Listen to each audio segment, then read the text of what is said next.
The bass thundered through Club Azure's walls like a heartbeat, vibrating through the soles of Amara Okonkwo's silver heels as she stood backstage, her dark brown fingers trembling slightly as she adjusted the straps of her shimmering black performance outfit. Seoul's most exclusive nightclub pulsed with energy beyond the velvet curtain, and tonight, her first major performance since arriving in South Korea 3 months ago, would determine everything. "You're on in 2 minutes," the stage manager said in hurried Korean, barely glancing at her before rushing off. Amara closed her eyes and inhaled deeply, the scent of expensive perfume and champagne mixing with her own nervous sweat. She'd left Lagos with nothing but a dance scholarship, a dream, and the weight of her mother's medical bills crushing her shoulders. The dance academy had been her lifeline, but when they'd cut her stipend last month, she'd been forced to take night gigs at clubs just to survive. This performance paid more than she'd made in 2 months, enough to send money home and cover next month's tiny apartment in Itaewon. Just dance, Amara. Dance like your life depends on it. Because it does. The curtain parted, blinding lights hit her rich brown skin as she stepped onto the elevated platform, and for a moment, the crowd below was just a sea of shadows and smartphone lights. Then the Afrobeats remix dropped, a fusion track she'd choreographed herself, blending Nigerian rhythms with Korean pop, and Amara's body took over. She moved like liquid fire, her box braids whipping through the air as her hips rolled with precision that made the crowd roar. Every isolation, every wave of her spine, every deliberate step in her heels was poetry. Dancing wasn't just what Amara did, it was who she was, the language she spoke when words failed, the one thing that made her feel powerful in a country where she was constantly reminded she was different. The spotlight loved her dark skin, making it glow like polished mahogany. She felt beautiful, dangerous, free. What Amara didn't see was the private VIP section on the third floor, hidden behind one-way glass, where Seoul's most feared man sat with a crystal glass of whiskey freezing in his hand. Shin Yohan never attended club openings. He owned half the entertainment district, 12 clubs, 4 luxury hotels, 3 casinos. But he hadn't stepped foot in one of his own establishments in 2 years. His underboss, Kang Junho, handled the operations, while Johan ran the Black Lotus Syndicate from the shadows, managing drug routes, protection rackets, and political connections that kept Seoul's police force in his pocket. Tonight had been meant as a brief appearance, a show of power after a rival gang's attempt to encroach on his territory in Gangnam. He'd planned to stay 15 minutes, remind everyone who owned these streets, and return to his penthouse in Hanam-dong. Then she stepped onto that stage. Johan's pale fingers tightened around his glass as he watched the young woman move. She was stunning, not in the delicate porcelain way Korean women were often praised, but in a way that demanded attention, commanded space. Her deep brown skin gleamed under the lights, and the confidence radiating from her as she danced made something stir in his chest that he'd thought died years ago. "Boss?" Junho appeared at his shoulder, concerned. Johan never stared, never showed interest, never broke his mask of cold indifference. "Who is she?" Johan's voice was quiet, but it carried the weight of absolute authority. Junho followed his gaze, then quickly pulled out his phone, texting rapidly. 30 seconds later, he had the information. Amara Okonkwo, 20 years old, Nigerian, dance student at Seoul Arts Academy, recently started performing at clubs for extra income. Clean record, no gang affiliations, no criminal history. Yohan watched her execute a flawless transition, her body bending in ways that should be impossible, her expression fierce and joyful at once. When she smiled, really smiled at the crowd's reaction, it was like watching the sun break through Seoul's perpetual gray smog. Something possessive and primal coiled in his gut. I want her, Yohan said simply, setting down his glass with deliberate care. Junho's eyes widened. Boss, what do you mean? Should I arrange a meeting? An introduction? No. Yohan stood, buttoning his black Tom Ford suit jacket, the dragon tattoo on his neck barely visible above his collar. His sharp features were expressionless, but his dark eyes tracked Amara's every movement, like a predator watching prey. I want her protected. Put surveillance on her immediately. Find out where she lives, where she goes, who she talks to. I want to know everything. Yes, sir. Should I? And Yunho? Yohan's voice dropped to a dangerous whisper. Make sure no one touches her, no one approaches her, no one makes her uncomfortable. Anyone who tries answers to me personally. The implicit threat hung in the air. Junho had seen what Yohan did to people who disobeyed him. He nodded quickly. Understood, boss. As Amara's performance reached its climax, the crowd erupting in applause, Yohan allowed himself one more moment to watch her. She was breathing hard, glistening with sweat, her face radiant with the pure joy of doing what she loved. She had no idea that in that moment she'd become the obsession of Seoul's most dangerous man. She had no idea her life would never be the same. Amara bowed deeply to the applause, her heart hammering with exhilaration and relief as she hurried backstage. The club manager was already waiting with an envelope of cash, more money than she'd held in months. Excellent work, he said in broken English. We want you back. Same time next week. Yes, thank you. Amara clutched the envelope to her chest, already mentally calculating how much she could send her mother in Lagos for the next round of treatments. As she changed in the cramped dressing room, peeling off her performance outfit and pulling on jeans and an oversized hoodie, Amara felt lighter than she had in weeks. Maybe Seoul wasn't so impossible after all. Maybe she could actually make this work. She stepped into the cool Seoul night, the autumn air biting at her cheeks as she wrapped her arms around herself and headed toward the subway station. At this hour, nearly 2 a.m., the streets of Gangnam still thrummed with life, but the crowds were thinner, the energy darker.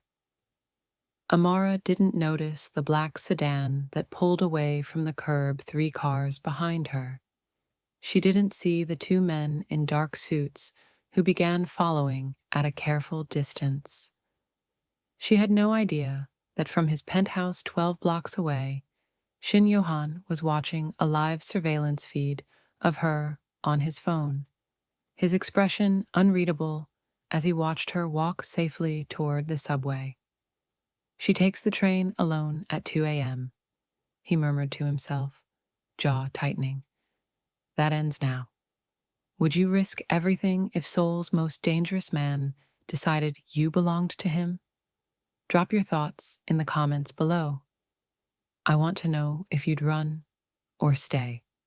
If you're already hooked and can't wait to see how Amara's life collides with Yohan's dangerous world, hit that subscribe button and drop a comment telling me what you think will happen next.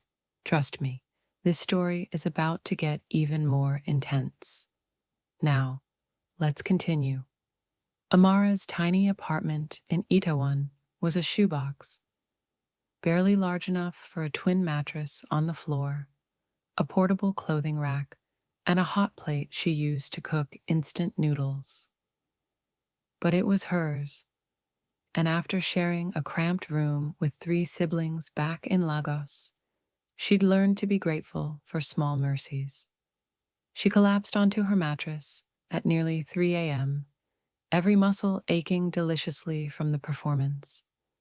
Her phone buzzed, a video call from her mother. "Amara, my darling."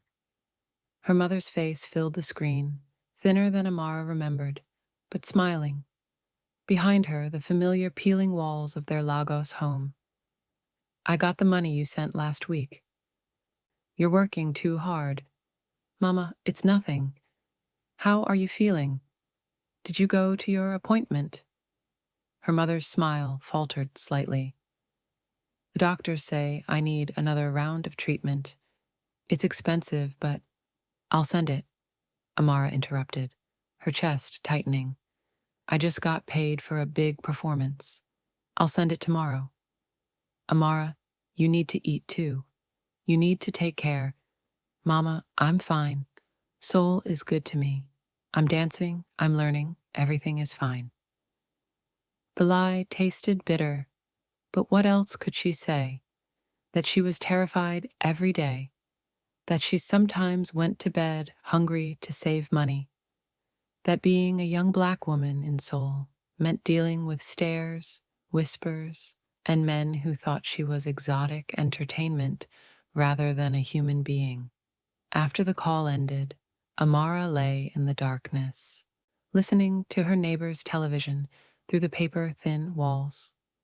She'd come to Seoul chasing a dream, to study dance, to become good enough to perform internationally, to make enough money to save her mother's life.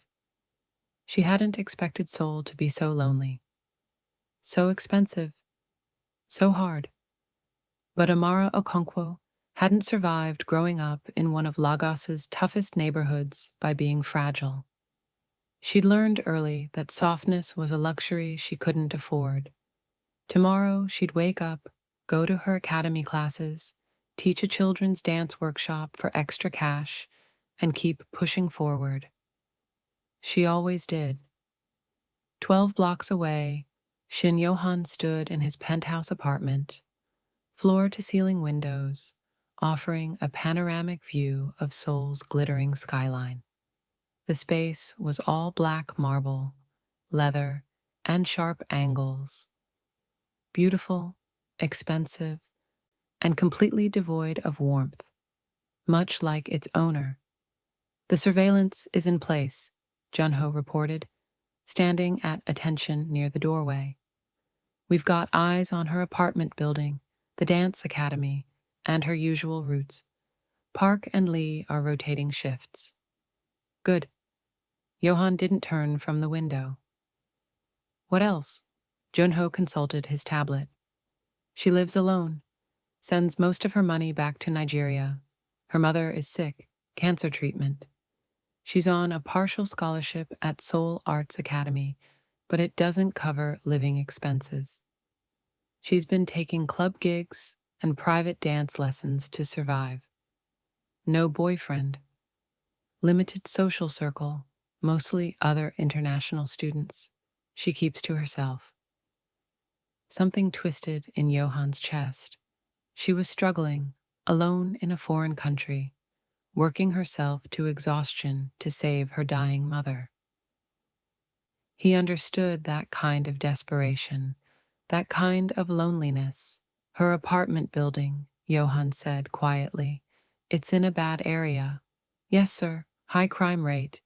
We've had incidents there before. Drugs, assault, theft."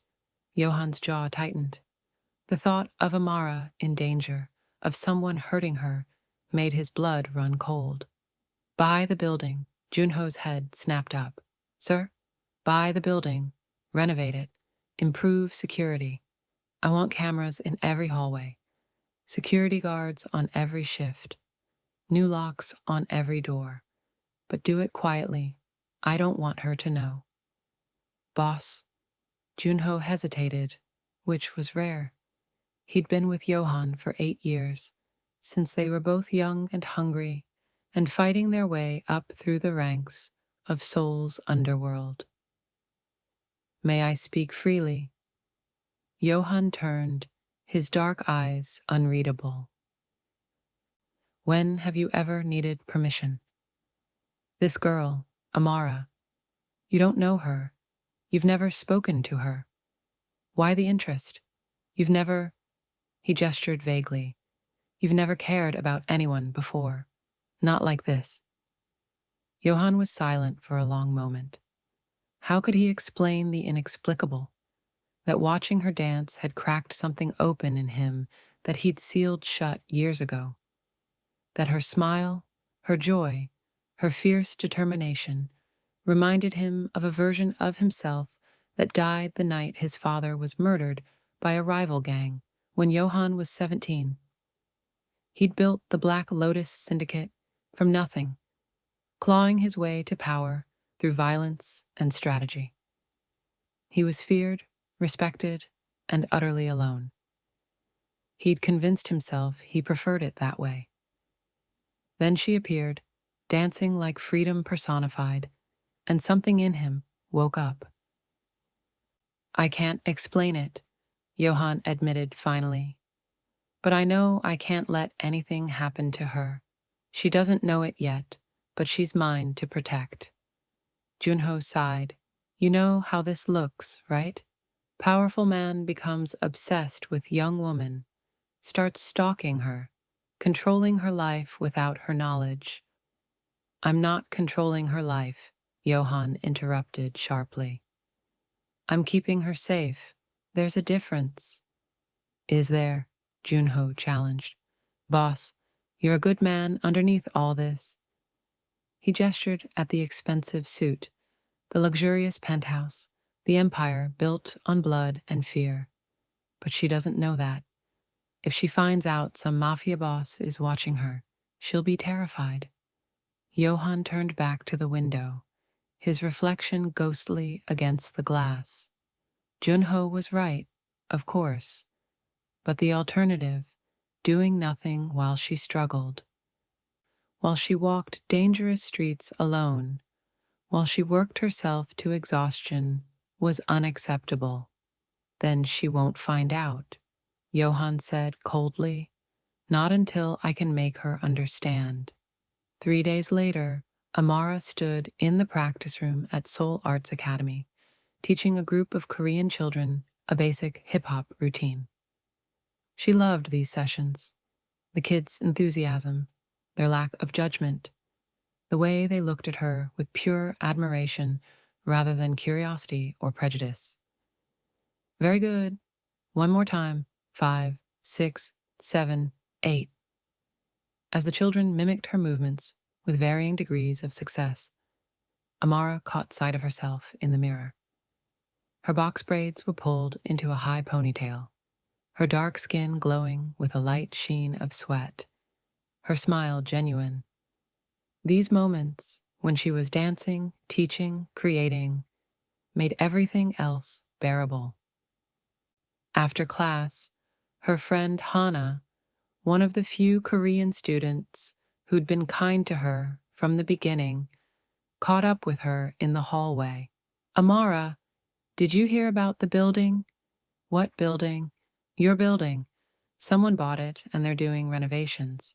New security system, new locks, everything. My cousin lives there too, and she said it's like a miracle. Amara blinked. Really? Who bought it? No idea. Some investment company? But isn't that great? You'll be safer now. Yeah, that's great. Amara felt a strange unease prickle at the back of her neck, but she pushed it away. It was probably just a coincidence. Seoul was full of real estate investors. Still, as she walked home that evening, She couldn't shake the feeling that something had shifted. The streets felt different somehow, safer, but also watched. She was right. From a black sedan parked half a block away, one of Johan's men watched her enter her building, then reported back, "She's home safe, boss." In his office at the Lotus Tower, a luxury hotel that served as the legitimate front for his operations. Johan allowed himself a small, satisfied smile. She was safe. That was all that mattered, for now. But power in Seoul's underworld was a fragile thing, built on fear and reputation. And Johan's interest in a young Nigerian dancer hadn't gone unnoticed by his enemies. In a smoke-filled room in Busan, Kim Tae-jun, leader of the Red Phoenix gang and Johan's longtime rival, studied a photograph of Amara leaving Club Azure. So the Frozen King has finally found someone he cares about, Tae-jun murmured, a cruel smile spreading across his scarred face. How interesting. How very, very useful. His lieutenant shifted uncomfortably. Boss, if we move against her, Shin Yohan will... Shin Yohan will what? Start a war. He's too smart for that. He knows open conflict would draw attention from the prosecutors and police we haven't bought off yet. Tae-jun lit a cigarette, exhaling slowly. But if his little dancer were to have an accident, a random act of violence in a dangerous city, well, that's not our fault, is it? What do you want us to do? Tae-jun studied the photo again, Amara's bright smile, her obvious youth and innocence. She was beautiful and clearly important to Johan. Perfect. Nothing yet. Just watch her. Let Shin Yohan think his little bird is safe in her cage. His smile widened. Then, when the time is right, we'll see how much Seoul's most dangerous man is willing to sacrifice for a woman he's never even spoken to. Friday night, and Club Azure was packed again. Amara had been booked for 3 performances over the next 2 weeks, her first real steady income since arriving in Seoul. She should have been ecstatic. Instead, she felt anxious. For the past week, she'd noticed strange things. Her building's sudden renovation, the feeling of being watched on the streets. Yesterday, a drunk man had gotten aggressive with her outside the convenience store, and before she could even react, 2 men in dark suits appeared from nowhere and escorted him away. When she'd thanked them, they'd simply nodded and disappeared. Probably just security for the neighborhood, she told herself. Stop being paranoid. Tonight's performance went even better than her first. The crowd loved her fusion style, and she'd added new elements, traditional Nigerian movements, blended with contemporary soul club culture. When she finished, the applause was thunderous. Backstage, she was toweling off when the club manager appeared, looking nervous. "Miss Okonkwo, there's someone who wants to meet you. A VIP guest." Amara's stomach tightened. "I don't do private meetings." No, nothing like that. He just wants to compliment your performance. He's very important. Please?" Every instinct screamed at her to refuse, but the manager looked genuinely worried, and she couldn't afford to anger the club's important clients.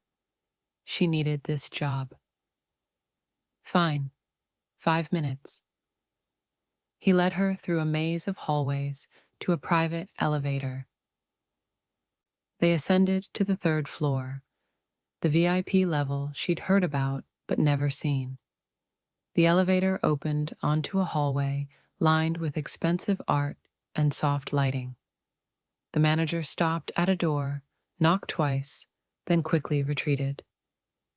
Amara's heart hammered. This was stupid. She should leave. But before she could turn around, the door opened, and she came face to face with the most beautiful and terrifying man she'd ever seen. He was tall, easily 6 feet, with the kind of pale, flawless skin that seemed to glow under the soft lighting. His black hair was styled perfectly, not a strand out of place. He wore a suit that probably cost more than her entire year's rent, and his dark eyes were sharp, intelligent, and fixed on her with an intensity that made her breath catch. But it was the tattoo that made her blood run cold.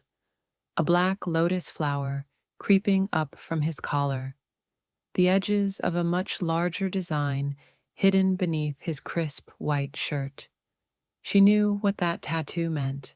Everyone in Seoul's underground knew the Black Lotus Syndicate. Miss Okonkwo. His voice was smooth, cultured Korean, but he switched seamlessly to English. Thank you for agreeing to meet with me. I'm Shin Yohan. Amara's mouth went dry. Shin Yohan. She'd heard the name whispered in dark corners, seen it in news articles about unsolved crimes and mysterious business deals. Seoul's Ghost King, the man who controlled half the city from the shadows. I should go, she said immediately, taking a step back. Please. He held up one hand, non-threatening. 5 minutes, that's all I ask. I only wanted to tell you that your dancing is extraordinary.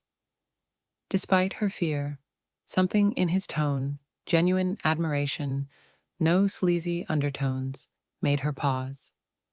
Thank you, but I really should. A crash echoed from downstairs, followed by shouting. Johan's expression shifted instantly from gentle to lethal, and suddenly 2 men in suits appeared from nowhere. Boss, we have a situation. Red Phoenix Gang, 6 men. They're demanding entry. Another crash. Closer now. Gunshots. Amara gasped, stumbling backward, and Johan moved with frightening speed. His hand caught her elbow, steadying her, and even in her terror, she registered how gentle his grip was. Junho, get her out of here. Back entrance. Use my car. Take her home. Johan's voice was pure command. Kill anyone who tries to stop you.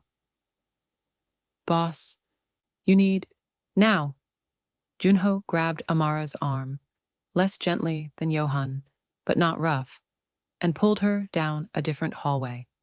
Behind them, she heard Johan barking orders, the sound of more gunfire, screaming from the club below. Wait, what's happening? I need to... Ma'am, please, we need to move. Junho was half dragging her down a service stairwell, and Amara's training kicked in. She ran, her heart in her throat, as they burst through a back door into an alley where a sleek black Mercedes waited, engine running. Junho shoved her into the back seat, climbed in beside her, and the car peeled out into Seoul traffic. What the hell was that? Amara gasped, her whole body shaking. Was that a gang attack? Oh my God, people could be dying. The boss has it handled, Junho said calmly, his hand resting on a gun in his shoulder holster. You're safe. That's what matters. Safe? I don't even know you. Where are you taking me? Home. Your apartment in Itaewon. The boss ordered us to protect you. Protect me. Why would... Amara's mind raced. The renovations on her building. The men who'd helped her with the drunk. The feeling of being watched. Has he been following me? Has Shin Yohan been stalking me? Junho's silence was answer enough. Horror and fury warred in Amara's chest. Stop the car. Stop the car right now, or I swear to God. Ma'am, there's a gang war starting tonight. You witnessed the beginning of it. That makes you a target.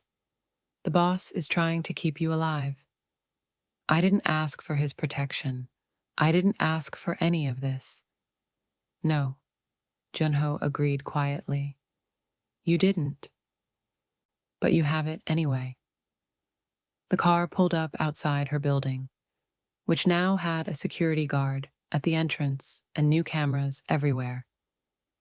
Junho escorted her to her door, checked her apartment, then handed her a card.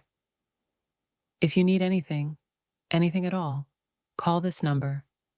Someone will answer within 30 seconds. Don't go out alone until we confirm the threat has been neutralized. And if I refuse, if I just want to be left alone? Junho's expression softened slightly. Then you'll be left alone. The boss isn't a monster, Miss Okonkwo. He just can't seem to help himself where you're concerned. He paused. He saved your life tonight, whether you realize it or not. The Red Phoenix gang came to that club looking for you. They know the boss is protecting you, and they wanted to use you to hurt him. Amara's blood ran cold. Me? Why me? Because somehow, in 1 week, you became the only thing in this city that Shin Yohan actually cares about. Then Junho left, and Amara was alone in her apartment, staring at the business card in her trembling hand. Her phone buzzed. A text from an unknown number. You're safe. Sleep well. I'm sorry you were frightened. Saku. Amara stared at the message for a long time. She should be terrified. She should be calling the police, packing her bags, fleeing Seoul. Instead, all she could think about was the way Shin Yohan had looked at her, like she was something precious and fragile and worth protecting at any cost. And the way her traitorous heart had skipped when his hand touched her elbow. What have I gotten myself into? Amara didn't sleep that night. She paced her tiny apartment until dawn, her mind spinning with impossible questions. Why her? What did a Mafia boss want with a struggling dance student from Lagos? And why, despite every logical reason to be terrified, did part of her feel safe? By morning, exhaustion won. She collapsed onto her mattress and slept fitfully until her phone alarm screamed at 1 p.m. She had a class to teach at 3. The security guard nodded at her as she left the building. A different guard than yesterday. Both wore earpieces. He really did buy my building, she realized with a mixture of awe and violation. At the academy, Hana pulled her aside immediately. Oh my God, Amara, did you hear about Club Azure? There was a shooting. 6 people dead, all gang members. They're saying it was the Red Phoenix gang trying to move into Black Lotus territory. Amara's stomach dropped. Anyone else hurt? No, thank God. Apparently Shin Yohan himself was there and Hana lowered her voice reverently. They say he killed 3 men himself to protect the civilians. Can you imagine? Seoul's Ghost King actually showing up to fight his own battles. Amara could imagine it very well. She'd seen the cold precision in his eyes when the attack started, the way he'd transformed from gentleman to predator in a heartbeat. Crazy, she murmured. Her phone buzzed. Another unknown number. There's a cafe across from your academy, Cafe Bora. I'd like to buy you coffee and explain. If you're willing to listen, no pressure, no obligation. S.Y. Amara stared at the message. The smart thing would be to block the number, file a police report, disappear. But curiosity and something deeper, something she didn't want to examine, made her type back. 4:30. After my class. I'm bringing pepper spray. His response was immediate. I'd expect nothing less. Cafe Bora was elegant and quiet, all exposed brick and trailing plants, the kind of place that served $8 lattes to Seoul's creative class. Amara arrived at 4:35, deliberately late, and found Shin Yohan sitting at a corner booth, looking ridiculously out of place in his immaculate suit. He stood when he saw her, actual gentlemanly manners, and waited until she sat before returning to his seat. "Thank you for coming," he said in English. His accent was slight, refined. "I wasn't sure you would. I'm here for answers, not pleasantries." Amara kept her voice cold, her guard up. "Why are you following me? What do you want?" Johann studied her for a moment. Up close, in natural light, she was even more striking.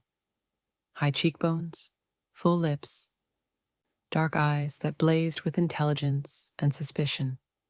She wore no makeup, her box braids pulled into a simple ponytail, her dance academy hoodie worn and comfortable. She was perfect. "I saw you dance," he said simply, "1 week ago, at Club Azur, and I couldn't look away. So you decided to stalk me." "I decided to protect you," he corrected. "Seoul can be dangerous for young women alone, more dangerous for foreign women, even more dangerous once you caught my attention, because my enemies will use any perceived weakness against me." "I'm not your weakness. I'm not your anything." "I know." Johann's voice was quiet. "You don't know me. You didn't ask for this. But the moment I showed interest in you, you became a target. The Red Phoenix gang attacked that club specifically because they knew I'd be there watching you perform. They wanted to hurt you to hurt me." Amara's hands trembled around her coffee cup. "So this is your fault. I'm in danger because of you." "Yes. No excuses, no justifications, just brutal honesty." "Then leave me alone," she said desperately. "Stop watching me. Stop protecting me. Just forget I exist. Let me go back to my normal life." "I can't do that." "Why not?" Johann leaned forward, and for the first time, his carefully controlled mask cracked. "Because they already know about you. Even if I walk away, even if I never speak to you again, Kim Tae-jun and the Red Phoenix gang will still see you as a way to hurt me. The only thing keeping you alive right now is the fact that my men are protecting you. If I withdraw that protection—" He shook his head. "I can't." The terrible logic of it settled over Amara like a shroud. She was trapped.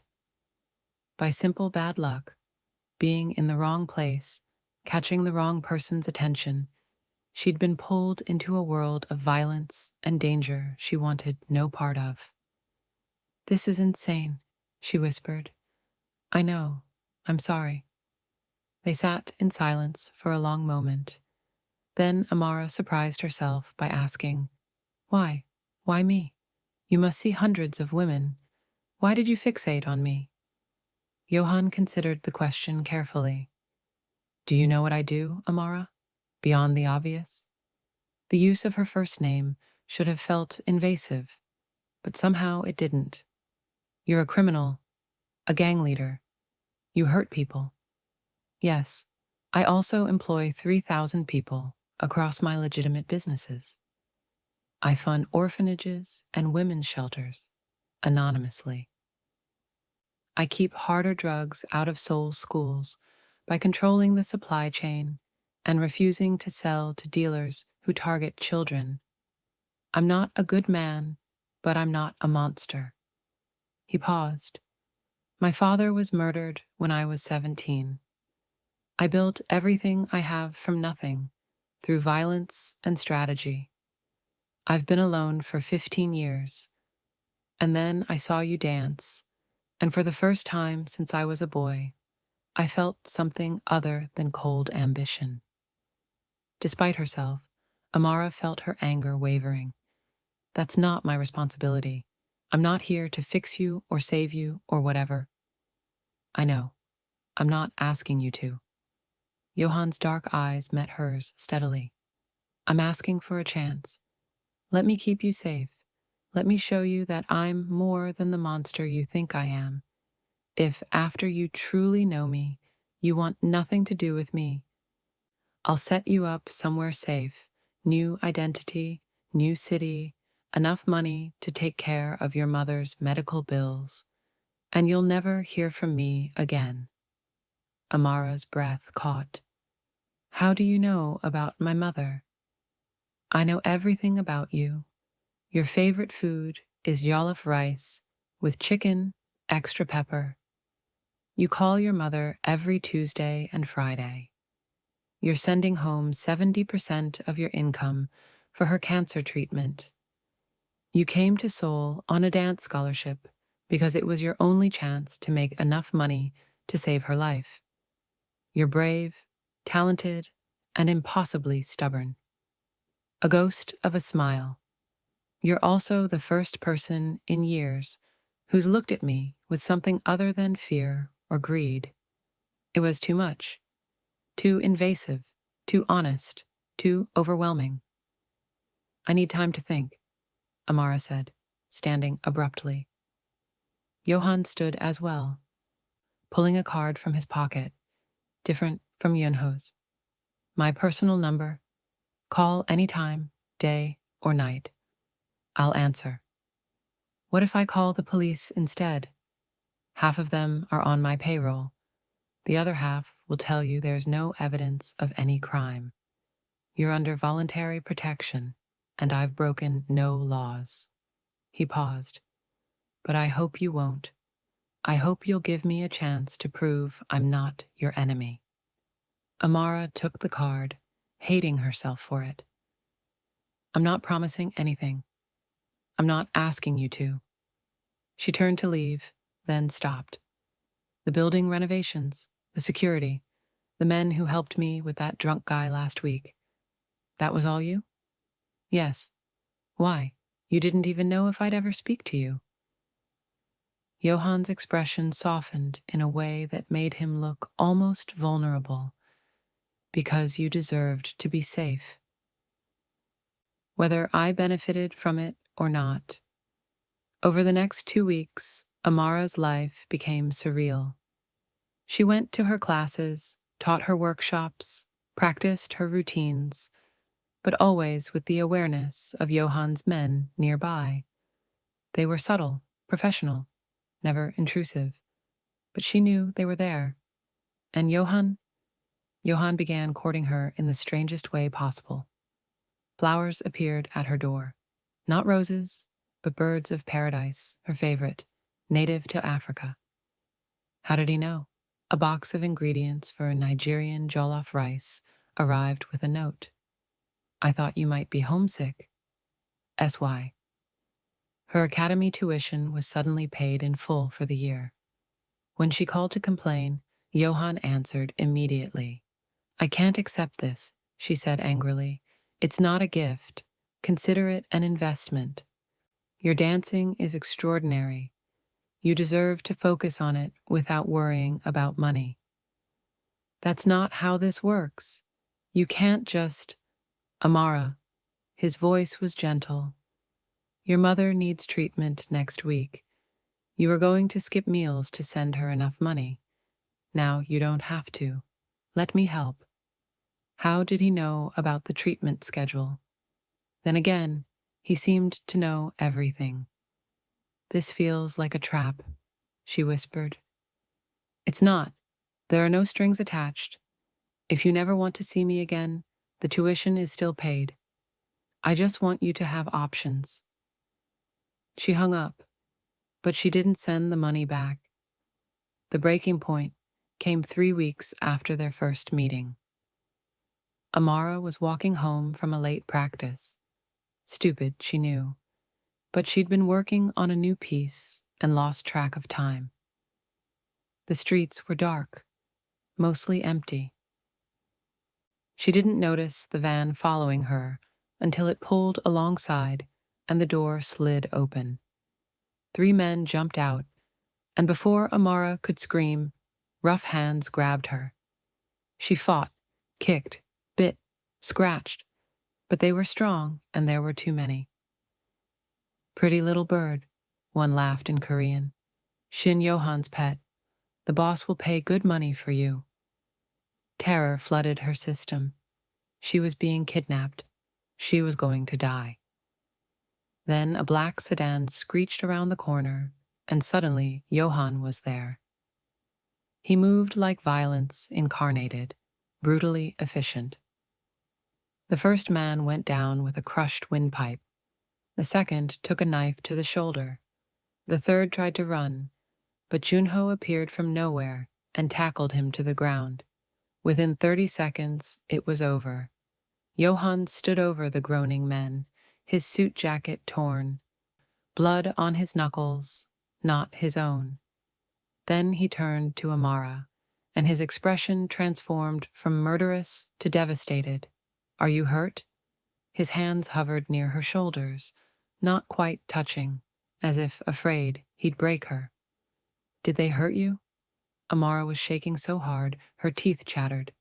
I'm fine, Then the adrenaline crashed, and she started crying, huge, gasping sobs.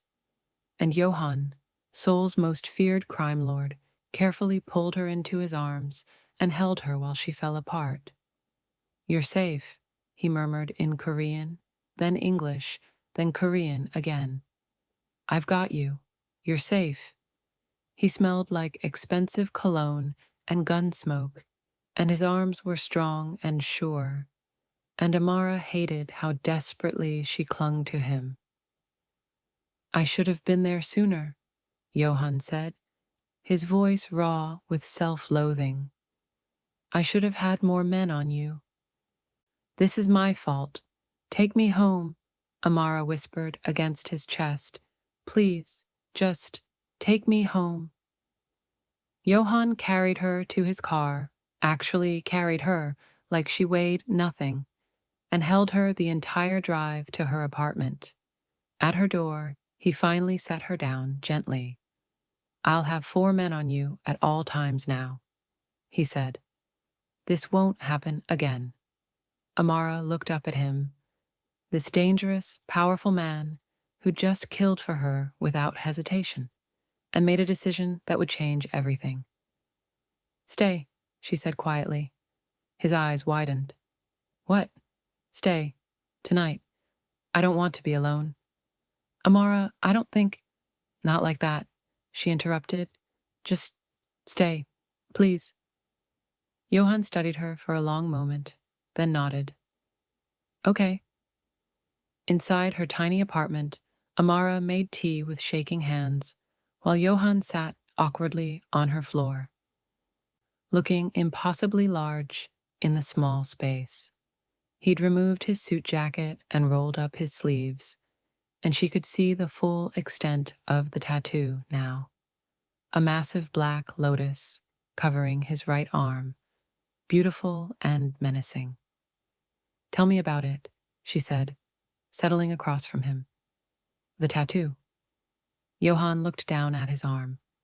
The lotus grows in mud but blooms clean. It's a reminder that beauty and darkness can coexist, that you can come from nothing and build something, if not good, then at least purposeful. Is that what you've built? Something purposeful? I've built power, protection, a place where people I care about can be safe. He met her eyes. I know I'm a criminal, Amara. I've done terrible things. But I have a code. I protect people who can't protect themselves. I keep predators away from the innocent. And I never, ever hurt anyone who doesn't deserve it. Those men tonight deserved it. They've raped, murdered, and trafficked women. The world is better without them. The cold certainty in his voice should have terrified her. Instead, Amara felt something else, a dark gratitude that someone like Yohan existed to do the terrible things necessary to keep monsters at bay. I should be afraid of you, she said softly. You should be. But I'm not. Not anymore. Yohan's expression was unreadable. You should be afraid of what being near me means. Tonight proved that. or tonight proved that you'll protect me no matter what.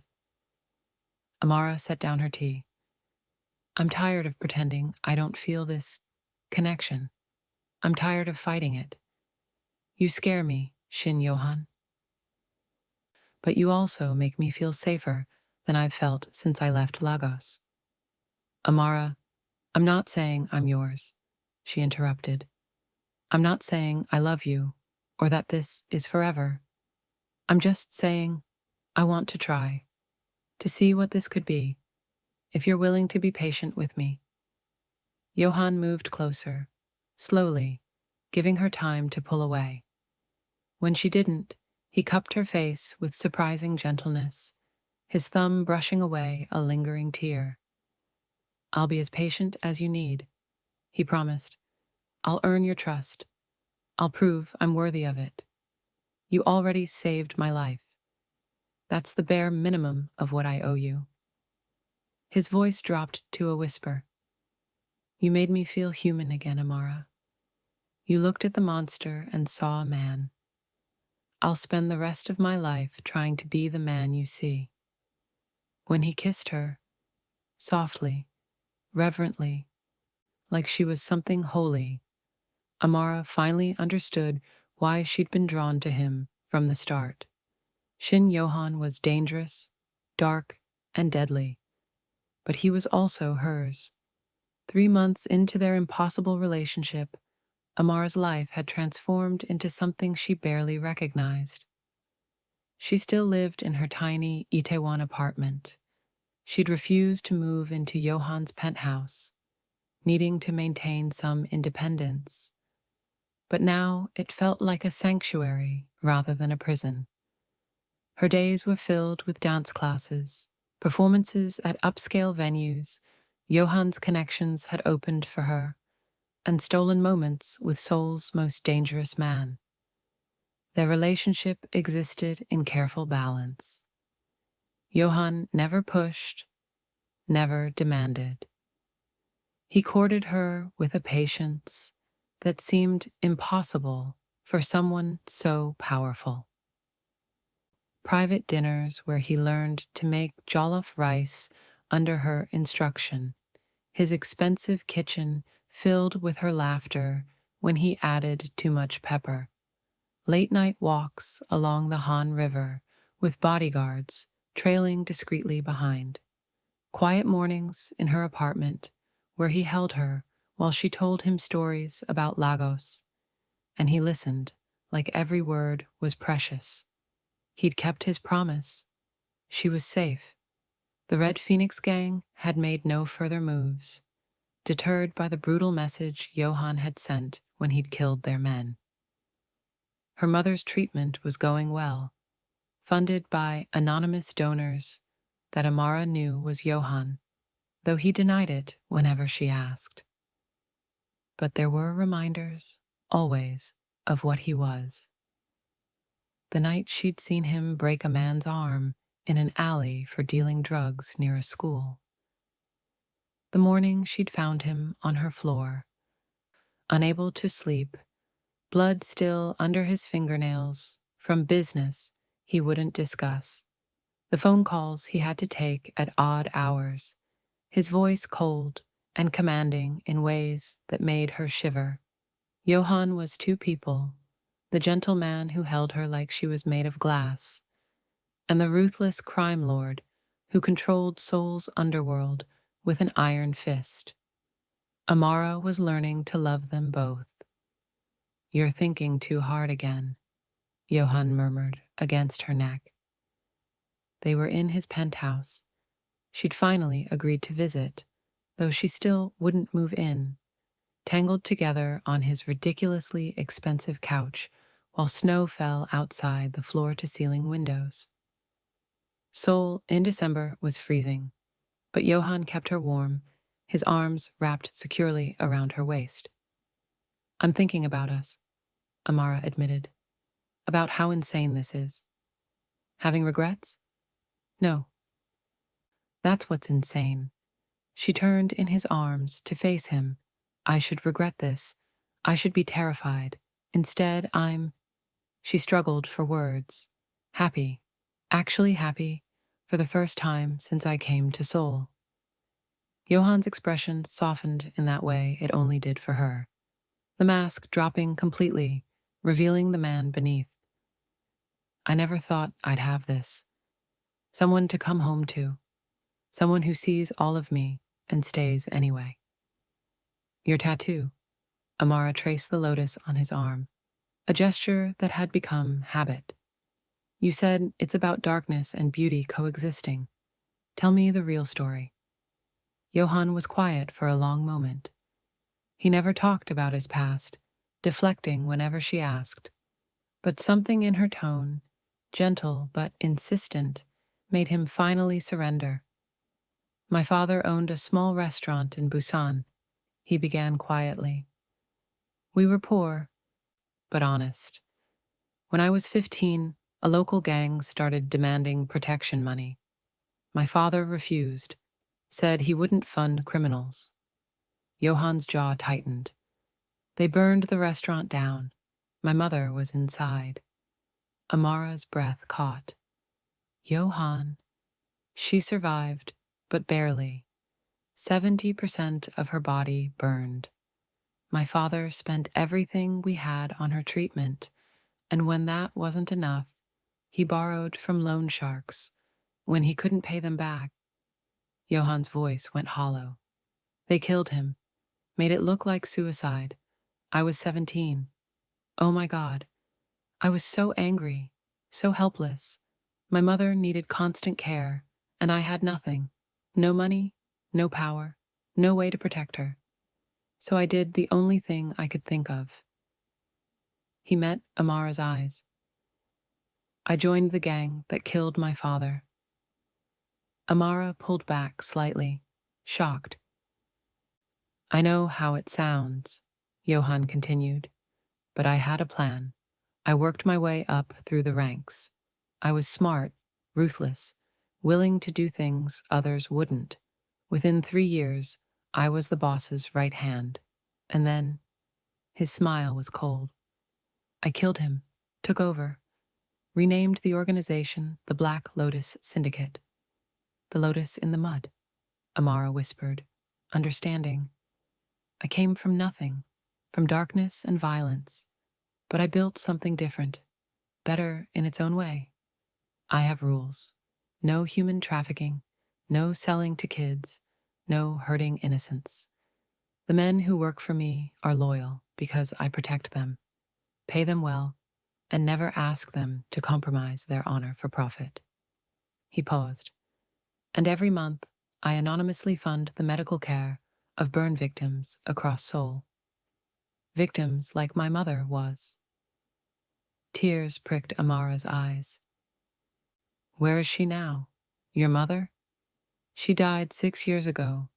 Complications from the burns. Johan's voice cracked slightly. I'd made enough money by then to give her the best care in the world, but it wasn't enough. She made me promise, before she died, that I'd use my power to protect people who couldn't protect themselves. That I'd be the man my father raised me to be, even if I had to do it through dark means. So your acts of kindness, the anonymous donations, protecting people, that's you keeping your promise to her. Yes. Johan cupped Amara's face. And then you appeared, dancing like you held the whole world in your body. And I thought, maybe my mother sent you. A reminder that there's still light in the world, still beauty worth protecting. Amara kissed him then, deep and passionate, and full of all the emotions she couldn't put into words. When they broke apart, both breathing hard, she pressed her forehead to his. I love you, she whispered. I know it's too soon. I know it's crazy, but I love you, Shin Yohan. The darkness and the light, all of it. Johan's eyes closed, and for the first time since she'd known him, she saw tears slip down his cheeks. I love you too, more than I thought I was capable of loving anyone. They stayed like that for a long time, holding each other in the falling snow, two broken people who'd somehow found wholeness together. The next morning, Amara woke up in Yohan's bed. Fully clothed, he'd been a perfect gentleman, to find him already awake. Watching her with an expression of such tenderness, it made her heart ache. "Good morning," she murmured sleepily. "Good morning, beautiful." He kissed her forehead. "I have something for you." He handed her a small box, and Amara's stomach flipped. "Please don't be a ring. It's too soon. I can't." It wasn't a ring. It was a key. "To this apartment," Yohan explained. "I'm not asking you to move in. I know you value your independence, but I want you to know you're always welcome here. That this is your space too, if you want it." Amara stared at the key, overwhelmed. It was such a small thing, but also enormous. Yohan giving her access to his private sanctuary, the place where he was most vulnerable. "Thank you," she managed. Her phone rang, shrill and jarring, her mother's ringtone. Amara answered immediately, switching to Igbo. "Mama, what's wrong? It's 3 a.m. there." Her mother's voice was strained but excited. "Amara, the doctors said the treatment is working. The tumors are shrinking. They think I might actually beat this." Amara burst into tears. Happy tears this time. "Mama, that's amazing. Oh my God." "Thanks to the anonymous donor who's been funding everything. Whoever they are, they saved my life." Her mother paused. "Is it your young man? The one you've been so secretive about?" Amara glanced at Yohan, who was watching her with quiet intensity. "Yes, Mama, it's him." "Then you tell him from me. Tell him he has a mother's blessing. Any man who saves the life of someone he's never met, just to make my daughter happy, is a good man. I don't care what else he's done." After the call ended, Amara threw her arms around Yohan, sobbing into his shoulder. "You saved her. You saved my mother." "Of course I did." He held her tightly. "She's important to you. That makes her important to me. My mother gave you her blessing." Yohan pulled back, surprised. "She knows about me? About what I am?" "She knows you saved her life. She knows you make me happy. That's all that matters to her." Amara laughed through her tears. "Welcome to having Nigerian in-laws. We're very protective, but once you're family forever." The word family hung in the air between them, heavy with implications. "Is that what we are?" Yohan asked carefully. "Family?" Amara kissed him softly. "Getting there." But happiness in Seoul's underworld was always fragile. That afternoon, while Amara was teaching at the academy, Junho arrived at Yohan's office with grim news. "Boss, we have a problem. Kim Taejun is making moves again. He's been reaching out to our allies, offering them better deals if they switch sides. And he's been asking questions about Miss Okonkwo, specifically about her schedule, her routines, where she goes when she's not with you." Yohan's blood ran cold. "How close is he to finding out?" "Too close. We've intercepted 3 different reconnaissance attempts this week. He's planning something big, boss, and I think Miss Okonkwo is the target." Yohan stood abruptly, his mind racing. He'd been so careful, so vigilant. But Taejun was patient, cunning. He'd been waiting for Yohan to let his guard down, to get comfortable. "Double her security. I want 8 men on her at all times. Boss, she'll notice. She'll ask questions. I don't care. Her safety is more important than her comfort." Yohan grabbed his coat. "Where is she now?" At the academy, teaching her 5 p.m. class. Get the car. I'm going to. His phone rang. Amara's number. Relief flooded him. She was fine. She was calling. Everything was okay. Yohan? Her voice was strange. Strained. Wrong. I need you to listen very carefully. Don't interrupt. Don't react. Just listen. His blood turned to ice. I'm being held at a warehouse in Yongsan. Kim Taejun has me. He wants you to come alone, unarmed, within the hour, or he'll. Her voice cracked. Or he'll hurt me. He says this is payment for you killing his brother last year. A life for a life. Amara. Yohan's voice was pure anguish. He's going to let me say one more thing, and then I have to hang up. Amara took a shaky breath. I love you. Whatever happens, I love you. Don't do anything stupid. The line went dead. For 3 seconds, Shin Yohan stood frozen, the phone trembling in his hand. Then he exploded into action. Junho, gather everyone, every man we have. Find that warehouse. I want Taejun's head on a spike by midnight. Boss, if we mobilize that many men, it'll start a full gang war. I don't care. Yohan's voice was lethal. He took her. He touched what's mine. I will burn this entire city to the ground before I let him hurt her. Junho had never seen his boss like this. Unhinged, desperate, the careful control completely shattered. This was Shin Yohan stripped down to his core, a man who just had his entire world threatened. Get me that location, Yohan ordered, loading guns with methodical precision. And someone call our contact in the police. I want them to look the other way for the next 6 hours, no matter what they hear. As his men scrambled to obey, Yohan stared at a photo on his desk. Amara laughing, taken during one of their dinner dates. Her joy, her light, her life. Hold on, he whispered to the photo. I'm coming. Just hold on. The warehouse in Yongsan smelled like rust and mildew, the kind of abandoned industrial space that dotted Seoul's older districts. Amara sat tied to a metal chair in the center of the empty floor, her wrists raw from the zip ties, her heart hammering so hard she thought it might burst. She'd been stupid, so incredibly stupid.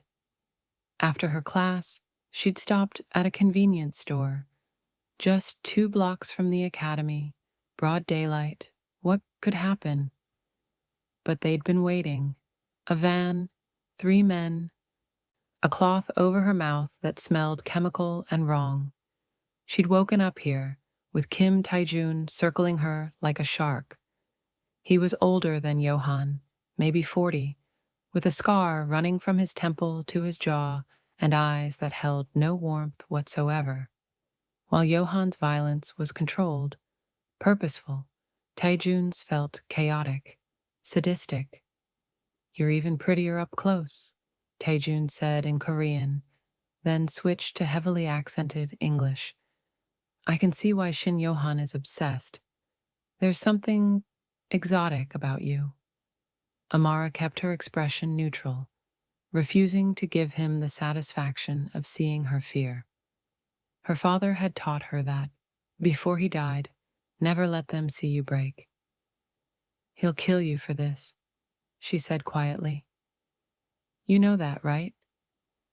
Taejun laughed. Oh, I'm counting on him trying. That's the whole point, sweetheart. Shin Yohan has gotten too comfortable, too powerful. He thinks he's untouchable, but every king has a weakness. He grabbed her chin roughly. And you, my dear, are his.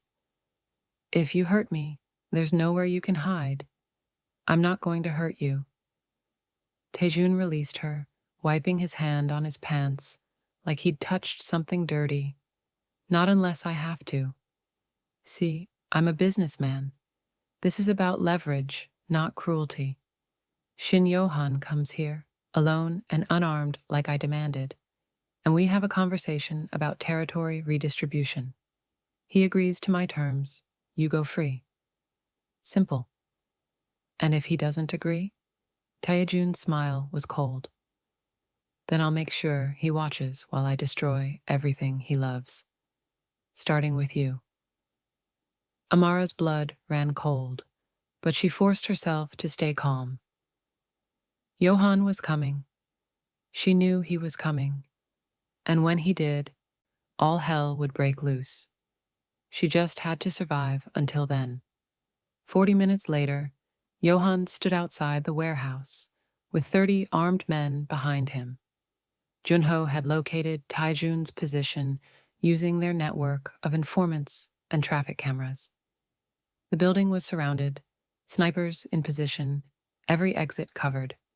But Taejun had demanded Yohan come alone. Boss, this is suicide, Junho argued desperately. It's obviously a trap. Let us go in first. No.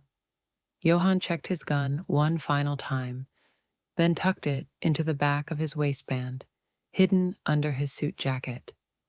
He wasn't going in unarmed, no matter what Taejun demanded. If I don't show, he'll hurt her. I can't risk it.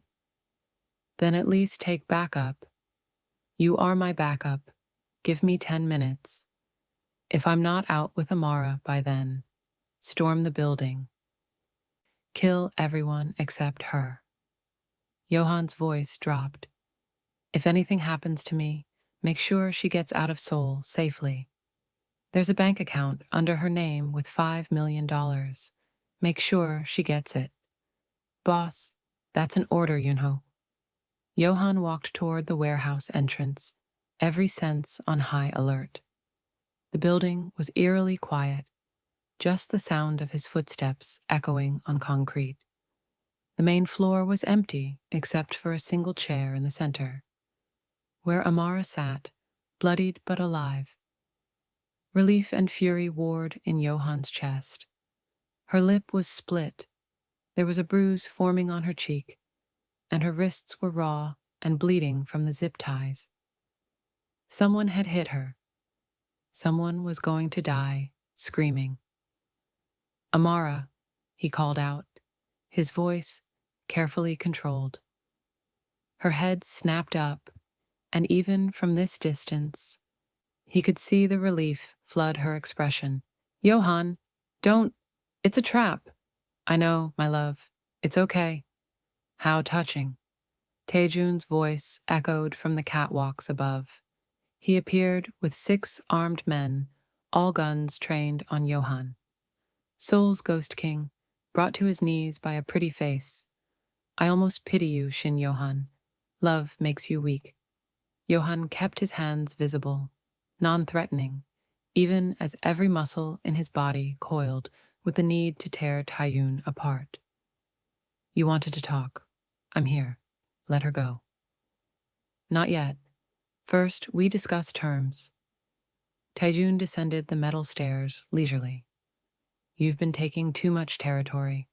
My business in Gangnam has suffered. So here's my offer. You give me back 3 blocks. You pay me 10 billion, won in reparations for the men you killed. And you publicly acknowledge the Red Phoenix gang as your equal.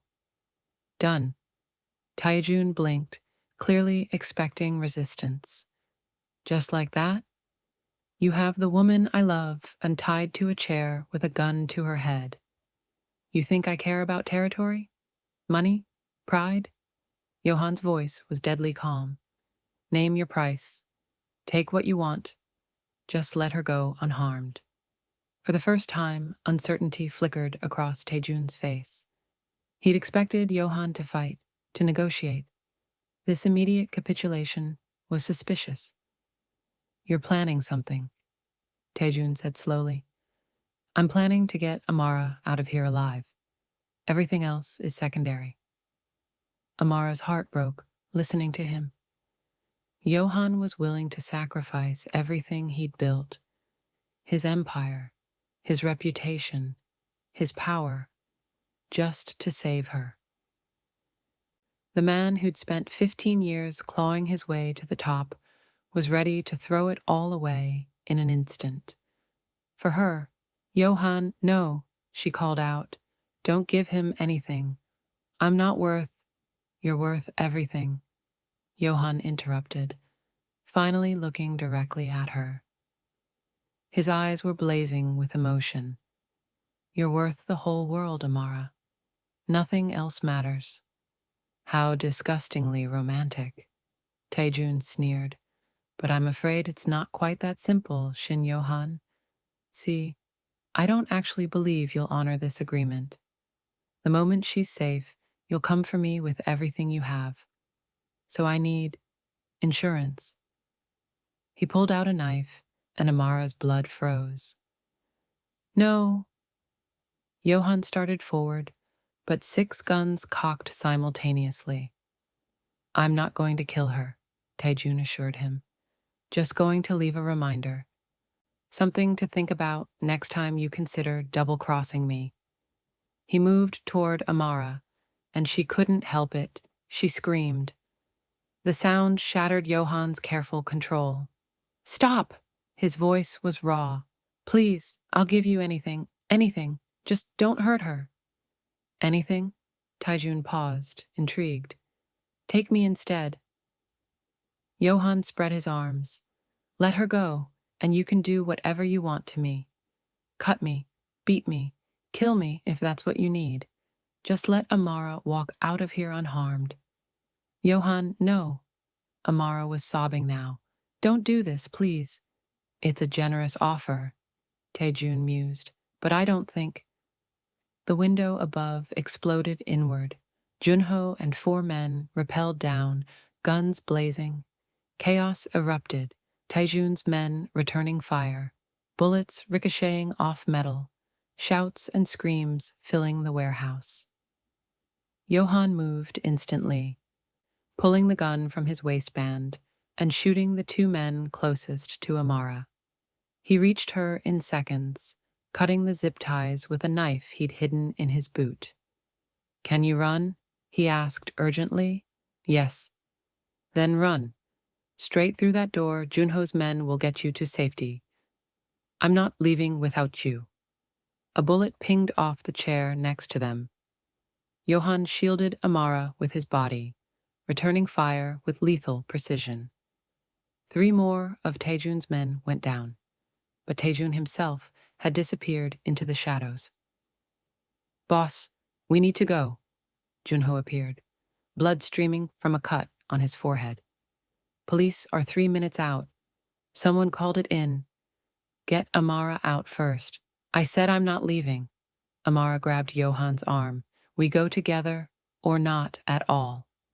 There was no time to argue. Yohan grabbed her hand and ran, Junho covering their retreat. They burst out of the warehouse into the cold December night, where a dozen cars waited. Get her to the safe house, Yohan ordered, trying to push Amara toward one of the vehicles. She refused to let go of his hand. Where are you going? To finish this. Taejun escaped. I have to find him before... Before what? Before he tries to kill me again? Before you get yourself killed trying to protect me? Amara's voice broke. Yohan, please. Please just come with me. Let your men handle this. Yohan cupped her bruised face gently. I can't. As long as he's alive, you're in danger. I have to end this. Tonight. Then I'm coming with you. No. His tone left no room for argument. Junho, take her. That's an order. Before Amara could protest, Junho had pulled her toward the car. She fought, screaming Yohan's name, but he'd already turned away, disappearing into the night with half his men. The last thing she saw was his back, straight and determined, walking toward violence and death. And she realized with horrible clarity that she might never see him again. The safe house was a luxury apartment in Gangnam. Secure, comfortable, and utterly meaningless without Yohan. Amara sat on the floor despite the expensive furniture, her knees pulled to her chest, replaying everything in her mind. The way he'd offered himself in her place, the way he'd been willing to sacrifice everything he'd built just to keep her safe. She loved him. God help her. She loved him more than she'd thought possible to love another person. And he was out there right now, hunting a man who wanted him dead, all because of her. Miss Okonkwo. Junho approached carefully. I need to treat your injuries. I'm fine. You're bleeding, please. She let him clean and bandage her wrists, her split lip, her bruised cheek. The physical pain was nothing compared to the agony in her chest. He'll be okay, Junho said quietly. The boss is the most dangerous man in Seoul. He survived worse than Kim Taejun. Has he ever had something to lose before? Amara asked. Because that's what I am now. A weakness. A liability. He was willing to give up everything for me, Junho. His empire. His reputation. Maybe even his life. What kind of man does that? A man in love. Junho smiled sadly. I've known the boss for 8 years. I've never seen him care about anything except building his power and keeping his promises to his mother. Then you appeared, and suddenly he had a reason to want more than just survival. He wanted happiness, a future. You gave him that. And now I might get him killed. Or you might give him a reason to survive, Junho countered. The boss has always been fearless because he had nothing to lose. Now he has everything to lose. That makes him more dangerous than ever. Amara wanted to believe that. She wanted to believe Yohan would walk through the door any minute, bloody but alive, ready to hold her and promise everything would be okay. Instead, hours passed. Midnight came and went. Then 1 a.m., 2 a.m., no word, no updates, just suffocating silence. At 3 a.m., Amara made a decision. Junho, I need you to take me to him. Miss Okonkwo, I can't. The boss ordered. I don't care what he ordered. She stood, her voice firm despite her fear. I'm not sitting here waiting to find out if the man I love is dead or alive. Take me to him, or I'll find my own way there. Junho studied her for a long moment, then sighed. He's going to kill me for this. Only if he's alive to do it. They found Yohan at an abandoned factory near the Han River, one of his properties, where he conducted the kind of business that required privacy and soundproofing. Amara burst through the door and froze. Yohan stood in the center of the space, covered in blood. Some his, most not.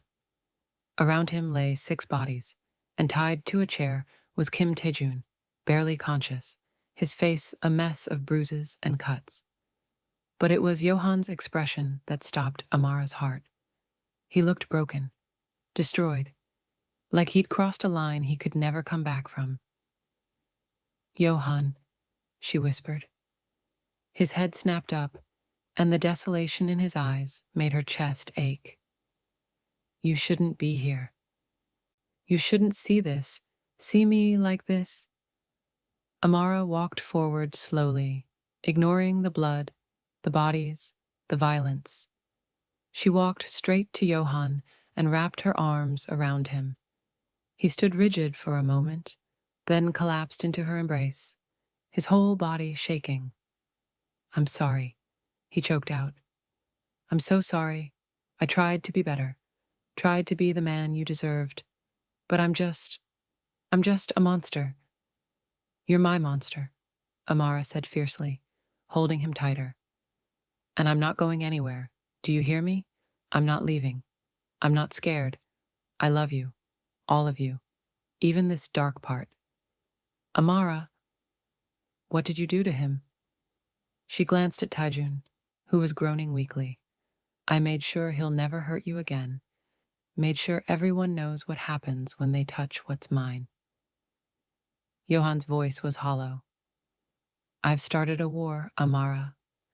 The Red Phoenix gang won't let this stand. There will be retaliation, violence, death, and it's all because of me, because I couldn't protect you, because I— Stop. Amara cupped his blood-stained face. You did protect me. You saved my life. And whatever happens next, we'll face it together. Do you understand? Together. Yohan stared at her like she was something miraculous and impossible. You should run. You should get as far from me as possible. I'm exactly where I'm supposed to be. And there, in a room full of death and violence, surrounded by evidence of the monster he could be, Amara kissed him. She kissed him like she could pour all her love, all her acceptance, all her certainty into him through her lips. She kissed him until he was kissing her back desperately, clinging to her like she was the only thing keeping him tethered to humanity. When they broke apart, both breathing hard, Yohan rested his forehead against hers. I don't deserve you, he whispered. Too bad. You're stuck with me. Behind them, Junho cleared his throat. Boss, we need to move. The bodies, the witness. He gestured at Taijun. We need to clean this up before dawn. Yohan nodded, pulling himself together with visible effort. The mask of control slipped back into place, the ruthless crime lord emerging from the broken man. But Amara had seen beneath the mask, and she wasn't afraid. She was home. The war came swiftly and brutally. Within 48 hours of Kim Taejun's death, Yohan had made it look like a gang dispute gone wrong.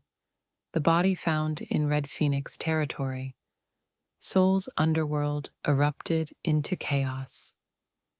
The Red Phoenix gang, now led by Taijun's vengeful younger brother, Min Seok, launched coordinated attacks on Black Lotus operations across the city. 3 of Yohan's clubs were firebombed. 2 warehouses storing legitimate inventory were raided and destroyed. 5 of his men were killed in drive-by shootings. And through it all, Yohan kept Amara locked away in his penthouse, surrounded by 24-hour security, barely sleeping as he orchestrated his counterattacks and tried to contain the damage. You need to rest, Amara insisted on the 4th night, finding him at 3 a.m. on his balcony, cigarette burning forgotten between his fingers. He didn't smoke usually, but stress was cracking his control. I can't. Min Seok hit another location tonight, a restaurant in Itaewon. 12 civilians injured in the crossfire. Yohan's voice was hollow. Innocent people, hurt because of this war I started. You didn't start this. Taijun did when he kidnapped me. I started it the moment I decided you were mine. Yohan turned to face her, and Amara's heart broke at the anguish in his eyes. Every decision I've made since I saw you dance has led to this. People are dying, Amara. The city I've spent years stabilizing is falling apart. And it's because I was selfish enough to want something for myself. Don't do that. Don't blame yourself for wanting to be loved. Maybe I don't deserve to be loved. Maybe the universe is reminding me that monsters don't get happy endings. Amara stepped closer, wrapping her arms around his waist from behind, pressing her cheek to his back. You're not a monster. You're a man doing his best in an impossible situation, and I'm not going anywhere. You should. Yohan's voice cracked. Min Seok is more reckless than his brother. He doesn't care about civilian casualties, about exposure, about consequences. He wants me to suffer, and the best way to do that is through you. Every day you stay with me, you're in danger. Then I'll be in danger. I choose this, Yohan. I choose you. Even if it costs you everything, your dreams, your safety, maybe even your life. Amara circled around to face him, forcing him to meet her eyes. My dreams don't mean anything without you in them. My safety is an illusion. I was struggling and alone before you. And my life? My life finally has meaning because I found someone worth living it with. Yohan cupped her face with trembling hands. How are you so brave? I'm terrified, she admitted.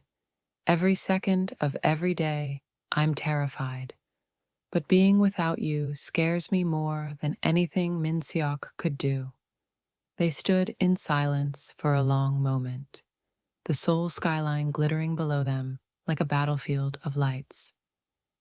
I have to end this, Yohan said finally. One way or another. I can't keep living in this limbo, waiting for the next attack, wondering if today is the day they finally get to you. What are you planning? A meeting. Neutral territory. Me and Min Seok, face to face. We negotiate a truce, or he trailed off. Or you kill each other trying. Yes. Amara's grip on him tightened. Then I'm coming with you. Absolutely not. Listen to me. Her voice was fierce.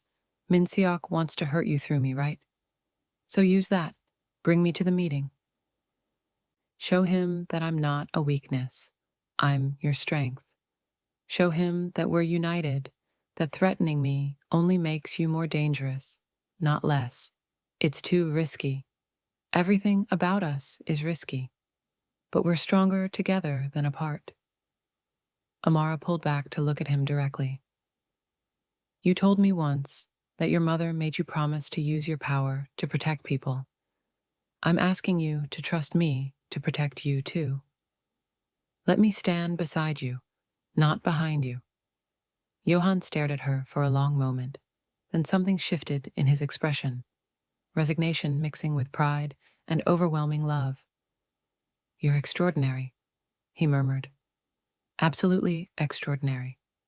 Is that a yes? Against every instinct I have? Yes, but you follow my lead, and at the first sign of danger, Junho gets you out. Non-negotiable. Deal. The meeting was set for 2 days later at a defunct shipping yard on the outskirts of Seoul, neutral territory that belonged to neither gang. Yohan brought 15 men. According to their intelligence, Minseok would bring the same. Amara dressed carefully that morning, black jeans, a fitted leather jacket Yohan had given her, her box braids pulled back in a high ponytail. She looked strong, capable, not like a victim waiting to be saved. You don't have to do this, Yohan said one final time as they prepared to leave. I can still arrange for you to be on a plane to Lagos within the hour. New identity, new life, safe from all of this. Amara took his face in her hands. I'm Nigerian, Yohan. We don't run from fights. We face them head on. And this is my fight, too, now. Because you're my family. My home. And I protect what's mine. The kiss he gave her then was desperate, passionate, full of fear and love and gratitude. If anything happens to me, he started, nothing is going to happen to you. We're going to end this war, and then we're going to have a ridiculously long life together. That's the only acceptable outcome. Yohan smiled despite his fear, demanding, as always, you love it. I really do. The shipping yard was a graveyard of rusted containers and broken concrete, the perfect setting for a confrontation between two criminal empires. Yohan's convoy arrived first, his men spreading out in defensive positions, while he and Amara stood in the center of the clearing, Junho at their side. 10 minutes later, Minseok arrived. He was younger than Taijun had been, maybe 30, with the same cold eyes but more volatile energy. He stepped out of his car, flanked by men carrying visible weapons, his gaze immediately fixing on Amara. So this is the famous dancer who brought Shin Yohan to his knees. Min Seok called out in Korean, then switched to English. I expected someone more intimidating. She's just a girl. Speak to her with respect. Johan's voice was deadly quiet. Or this meeting ends before it begins.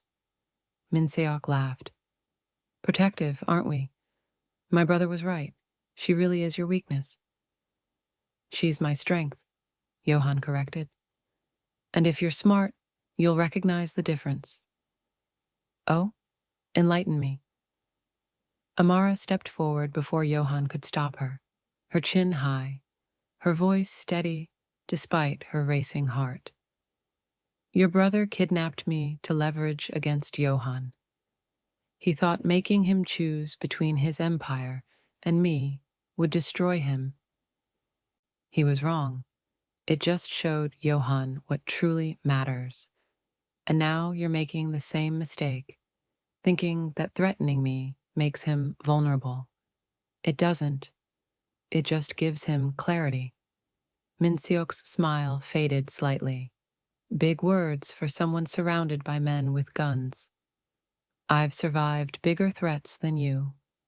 Amara thought of Lagos, of growing up with nothing, of crossing an ocean alone to chase a dream. I've learned that real strength isn't about weapons or threats. It's about knowing what you're willing to fight for. Johan is willing to fight for peace in this city, for his people, for a future that's better than the past. What are you willing to fight for? Revenge? Your brother's memory? How many more people have to die before you're satisfied? For the first time, uncertainty flickered across Min Seok's face. Your brother started this war, Amara continued. He's dead because he underestimated Johan's resolve. You can continue his mistake and probably end up the same way, or you can be smarter. You can end this before more innocent people get hurt, before your own men die for a war that benefits no one. She's right, Johan said, stepping up beside Amara, presenting a united front. This war is bleeding both our organizations dry. The police are getting pressure to actually do their jobs. We're drawing attention we can't afford. Taejun hurt someone I love, and I responded. That debt is paid. We can continue destroying each other, or we can return to the old boundaries and focus on what actually makes us money. Min Seok was quiet for a long moment, his jaw working. Then he said something that surprised everyone. My brother was a fool. He thought cruelty was the same as strength, that fear was the only currency that mattered. He looked directly at Amara. But you're not afraid, are you? Even surrounded by your boyfriend's enemies, you stand there like a queen. That's real strength. So what's it going to be? Johan asked.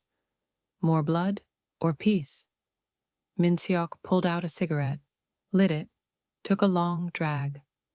I want the 3 blocks in Gangnam my brother demanded, and 10 billion won, not as reparations, but as an investment. Joint venture on the new casino development in Busan. 60-40 split, your favor, since you're bringing more resources. Johan blinked. That was actually reasonable. Better than reasonable. It was good business. 70-30, Johan countered. I'm covering security and political connections. 65-35, and we have a deal. Done. The 2 men stepped forward and shook hands, sealing a truce that would reshape Seoul's underworld. As Min Seok turned to leave, he paused and looked back at Amara. You're good for him. He was becoming too cold, too detached. Maybe having something to lose will keep him human. He smiled slightly. Welcome to Seoul's underworld, Miss Okonkwo. Try not to civilize him too much. We need him dangerous. Then he was gone, and Amara's legs nearly gave out from the adrenaline crash. Yohan caught her immediately, pulling her close. You were incredible, he murmured against her hair. Absolutely incredible. You just negotiated peace between two gangs like you were born to this. I was terrified the entire time. You didn't show it. You stood there like a warrior, like a queen. Yohan pulled back to look at her. You saved us, Amara. Your words, your courage. That's what made him listen. Not my threats or my power. You. Junho approached, grinning widely. Boss, I have to say, Miss Okonkwo might be the best strategic asset you've ever acquired. I'm not an asset, Amara said, but she was smiling. I'm a partner. Yes, Yohan agreed, kissing her forehead. Yes, you are. As they drove back to Seoul, Amara's phone rang. Her mother. Mama? Amara, the doctors say I'm in remission. Complete remission. I'm going to live, baby girl. I'm going to live. Amara burst into tears, and Yohan held her while she cried happy tears this time, his own eyes suspiciously bright. Everything they'd been through, the danger, the fear, the violence, had led to this moment. Peace in Seoul. Her mother healthy. The man she loved beside her. They'd survived their darkest hour. Now came the victory. 2 weeks after the truce, life began to normalize, or at least normalize by Seoul underworld standards. The joint casino venture with Min Seok was moving forward smoothly. Black Lotus operations returned to their usual profitable rhythm. The firebombed clubs were being rebuilt, bigger and better. Most importantly, there hadn't been a single act of violence between the two organizations since the shipping yard meeting. But Yohan had learned a valuable lesson from nearly losing Amara. Life was too short to wait for perfect timing, which was why, on a freezing January evening, he found himself standing in her tiny Itaewon apartment. She still refused to move into his penthouse, permanently, stubborn as ever, holding a small velvet box and trying to remember how to breathe. You're staring at me weird, Amara said, looking up from her laptop where she'd been choreographing a new fusion piece. Did something happen? Is Min Seok? Min Seok is fine. Everything is fine. Yohan sat down beside her on the floor, which had become their favorite spot. Something about the intimacy of her small space made him feel more human, less like the ghost king of Seoul. I need to talk to you about something. Amara closed her laptop, concern flickering across her beautiful face. Okay, you're kind of scaring me. Don't be scared. Yohan took her hands, his heart hammering harder than it ever had, facing down rival gangs or police investigations. These past 5 months with you have been the best of my life. You've made me believe in things I thought were impossible. Love, happiness, a future that's more than just survival. You've stood beside me through gang wars and violence and darkness, and you've never flinched, never run. You've just stayed.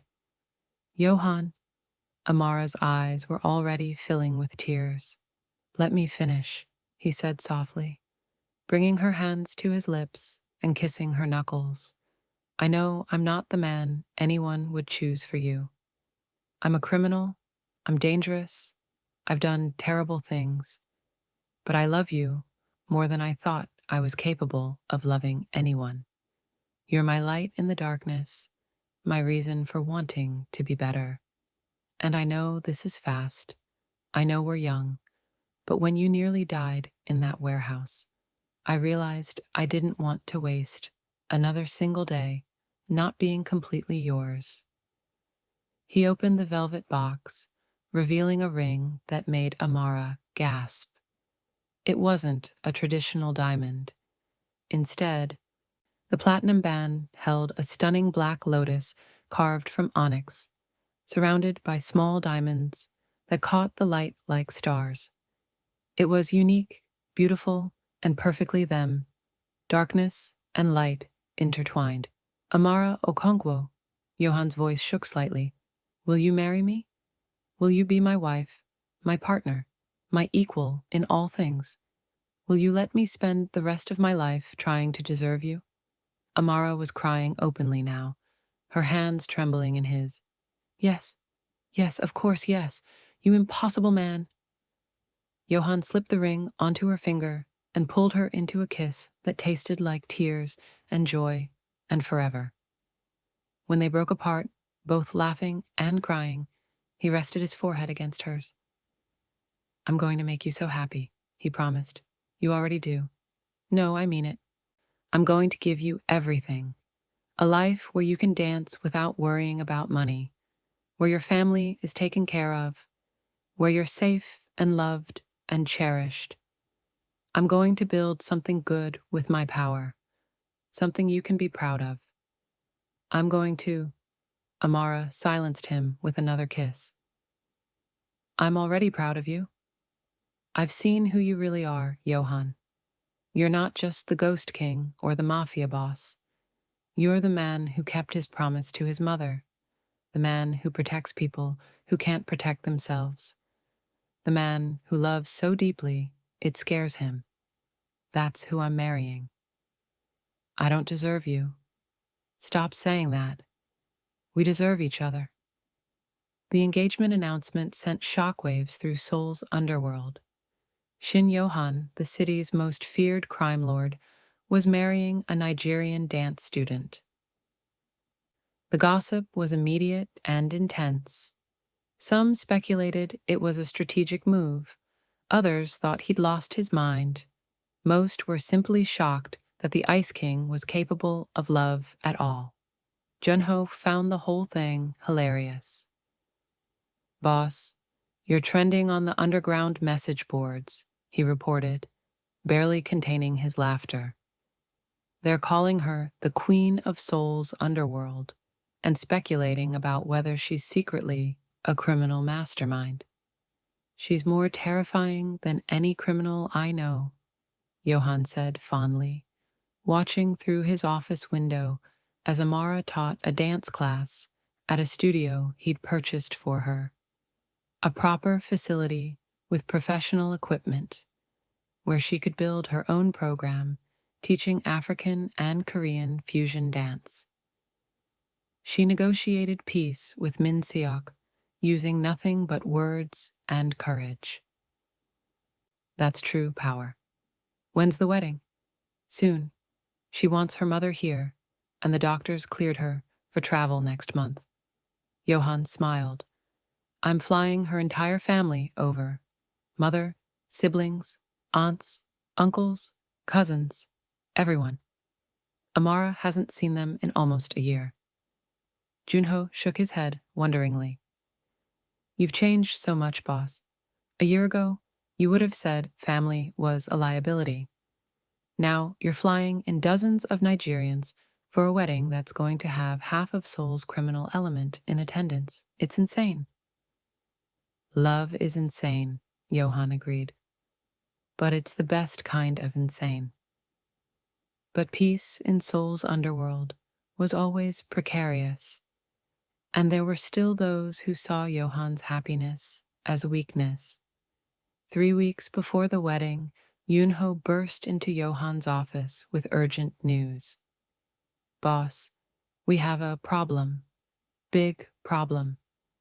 The prosecutor's office is launching an investigation into Black Lotus operations. Someone leaked information about the money laundering network, the protection rackets, everything. They're building a RICO case. Yohan's blood ran cold. A RICO case meant they were going after the entire organization, not just individual crimes. They were trying to dismantle everything he'd built. Who leaked? We don't know yet. But boss, Junho hesitated. They're also investigating your connection to Miss Okonkwo. They're implying she might be complicit in criminal activities, that she could face charges too. No. Yohan stood abruptly. Absolutely not. Amara has nothing to do with my business. She's completely innocent. I know that. You know that. But the prosecutors are going to paint her as your accomplice. They'll use her to pressure you into testifying against your own organization. This was Yohan's nightmare scenario. Not being caught himself, but having Amara dragged into his world of consequences. She could face prison time, deportation, the destruction of everything she'd built. Find the leak, Yohan ordered. I don't care what it costs. Find them and eliminate the threat, and get me a meeting with prosecutor Kim Ji-hoon. He owes me a favor from 5 years ago. It's time to collect. Boss, if you use that favor, you'll lose significant leverage. I don't care. Amara's freedom is worth more than any leverage.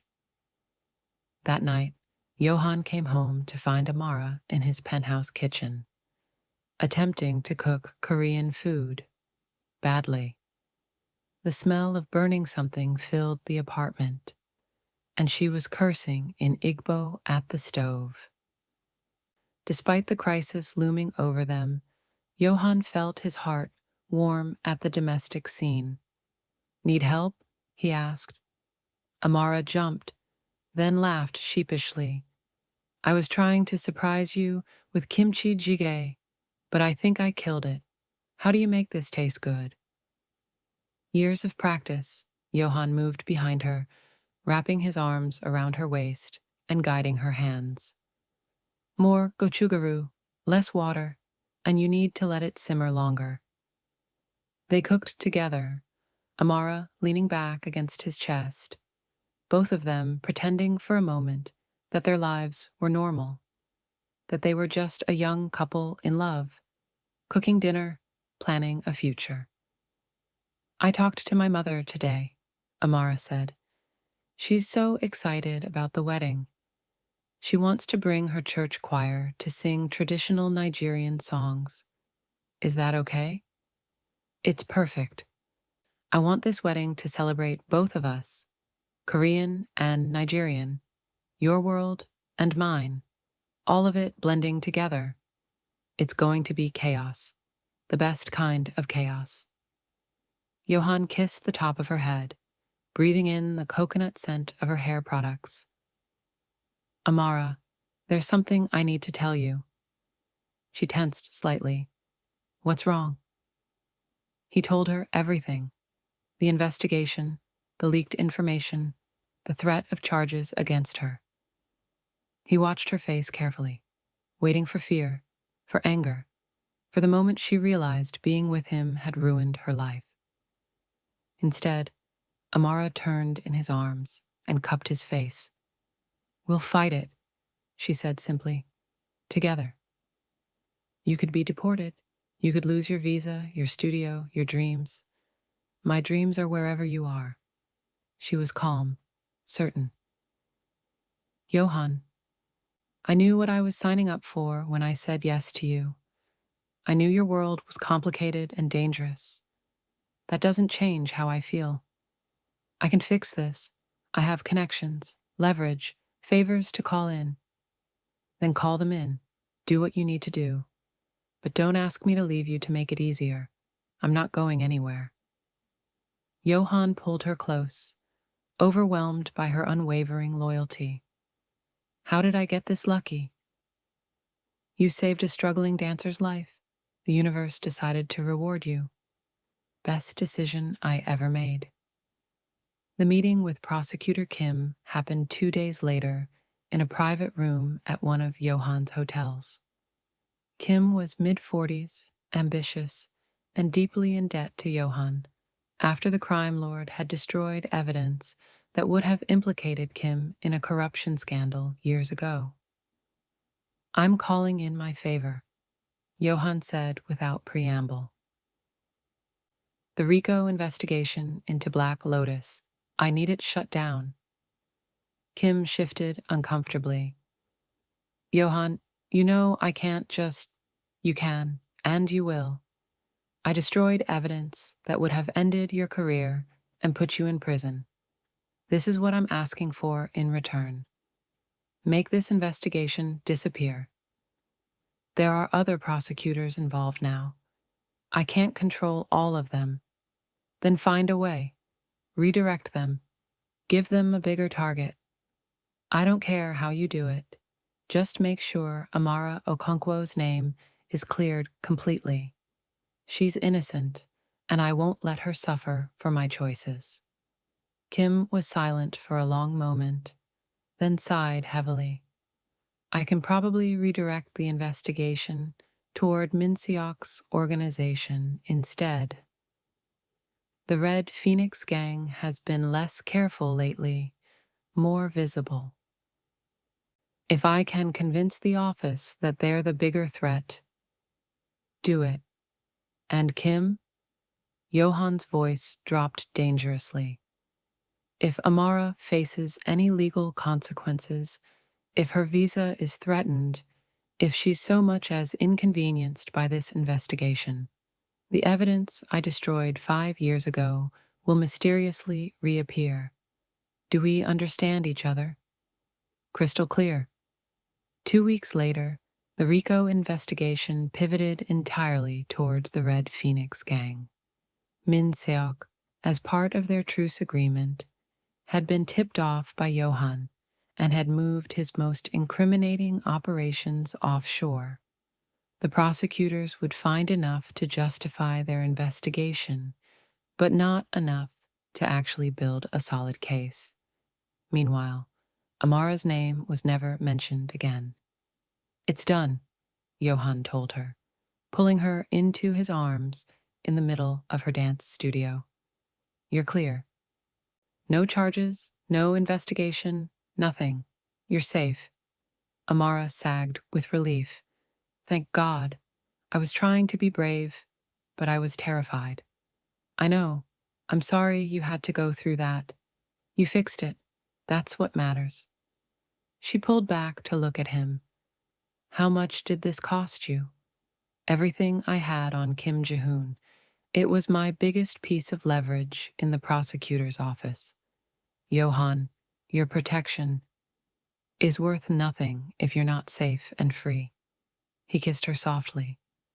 "I told you, Amara, you're worth everything. Every favor, every piece of leverage, every ounce of power I have. I'd give it all up 1,000 times over to keep you safe." She kissed him deeply, pouring all her love and gratitude into it. When they broke apart, she was smiling. "So," she said lightly, "ready to get married in 2 weeks?" "I've been ready since the moment you said yes."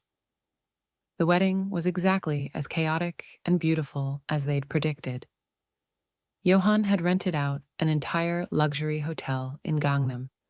Half the guests were Nigerian, half were Korean, with a healthy mix of legitimate business people and Seoul's criminal elite, all rubbing shoulders in surreal harmony. Amara wore a custom gown that honored both cultures. White lace with Nigerian traditional fabric worked into the design, her box braids styled in an elaborate updo adorned with both gold and jade accessories. She was breathtaking. Yohan, in a custom black suit with subtle lotus embroidery, forgot how to breathe when he saw her walking down the aisle on her mother's arm. The ceremony blended Christian traditions with Korean customs. They bowed to elders, exchanged rings, poured wine, and sealed it all with a kiss that had the entire room cheering. At the reception, Amara's mother's church choir did indeed sing traditional Nigerian songs, and Yohan's men joined in despite not understanding a word, clapping and dancing with infectious joy. Minseok even made an appearance, bringing an outrageously expensive gift and toasting the couple with genuine warmth. "You did the impossible," he told Yohan quietly. "You found love in this dark world of ours and made it work. That gives the rest of us hope." Later, during their first dance, Amara and Yohan moved together to an Afrobeat and Korean ballad fusion that perfectly captured their relationship. "Happy?" Yohan murmured against her ear. Deliriously, Amara smiled up at him. "You? More than I ever thought possible." Junho, watching from the sidelines with uncharacteristic emotion in his eyes, leaned over to one of the other lieutenants. 5 months ago, the boss was a cold, untouchable ghost. Now look at him, married, smiling, dancing at his own wedding. Love really does change everything. "Think it'll last?" the other man asked skeptically. "With those two? Absolutely. They're both too stubborn to let anything destroy what they've built." 6 months after the wedding, Seoul had never been more peaceful. At least, not in the circles where Shin Yohan operated. The truce with Min Seok had held strong, evolving into something resembling actual friendship. The casino venture in Busan was wildly profitable, with both organizations benefiting. More importantly, the partnership had created stability. When the two most powerful gangs in Seoul cooperated instead of warring, everyone else fell in line. But the biggest change wasn't in Seoul's underworld. It was in Shin Yohan himself. He still ran the Black Lotus Syndicate with iron efficiency, still commanded fear and respect, still made the hard decisions that came with controlling half the city. But now he came home every night to a penthouse that felt like a home instead of a mausoleum, to a wife who challenged him, loved him, and refused to let him retreat into the cold detachment that had once defined him. Amara had finally agreed to move into the penthouse full-time, but she'd transformed it completely. African textiles draped over minimalist furniture, framed photos of Lagos and Seoul side by side on the walls. The scent of Nigerian cooking mixing with Korean spices in the kitchen. Their home was a perfect fusion of both their worlds, just like their marriage. "I have news," Amara announced one evening, finding Yohan in his home office, where he was reviewing contracts for a new legitimate business venture, a chain of dance studios across Seoul that would provide affordable arts education to underprivileged kids. He'd been gradually transitioning more of his wealth into legitimate enterprises, keeping the criminal operations profitable but contained. It was Amara's influence, though she never demanded he change. She'd simply shown him, through her own example, that there were other ways to build power and legacy. "Good news or bad news?" Yohan asked, pulling her onto his lap. "Depends on your perspective." Amara took his hand and placed it on her still flat stomach. "We're going to have a baby." Yohan froze, his eyes going wide. "What? I'm 8 weeks pregnant. I found out this morning." Surprise? For a moment, he couldn't speak, couldn't breathe. A baby. His baby. Their baby. "Yohan?" Amara's voice was uncertain. "Say something. If you're not ready, we can—" He kissed her so fiercely it stole her words, then pulled back with tears streaming down his face. the second time she'd ever seen him cry. "I'm going to be a father," he whispered in wonder. "We're going to have a family. Are you happy?" Happy doesn't even begin to cover it.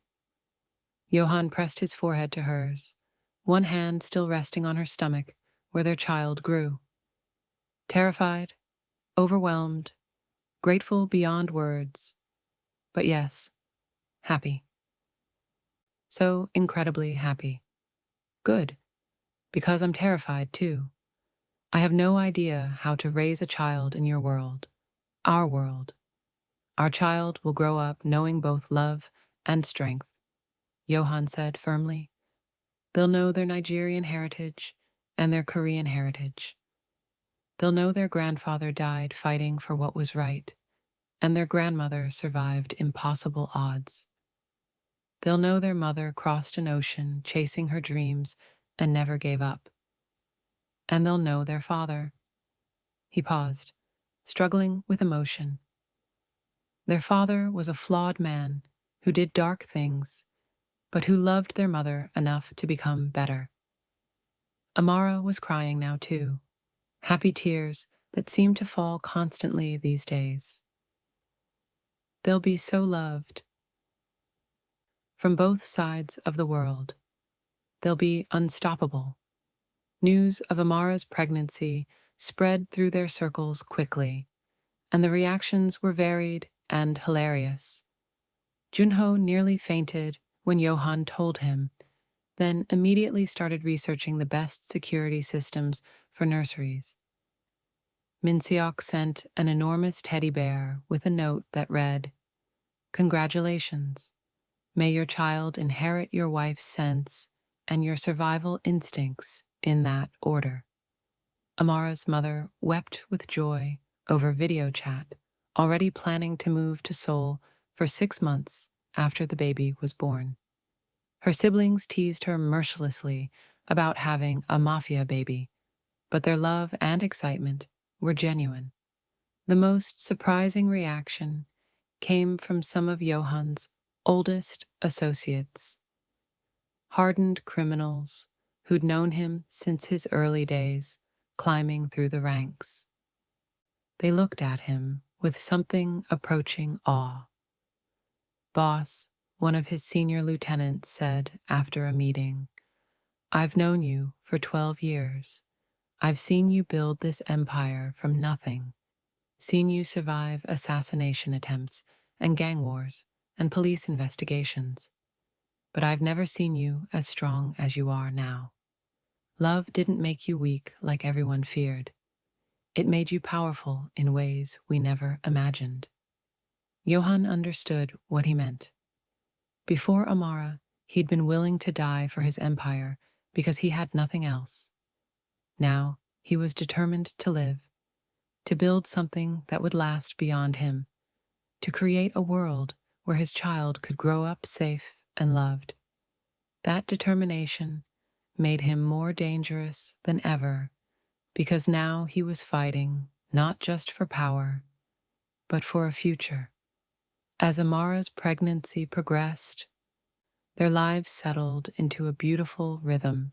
She continued teaching dance, modified choreography that accommodated her changing body, and her fusion dance program had exploded in popularity.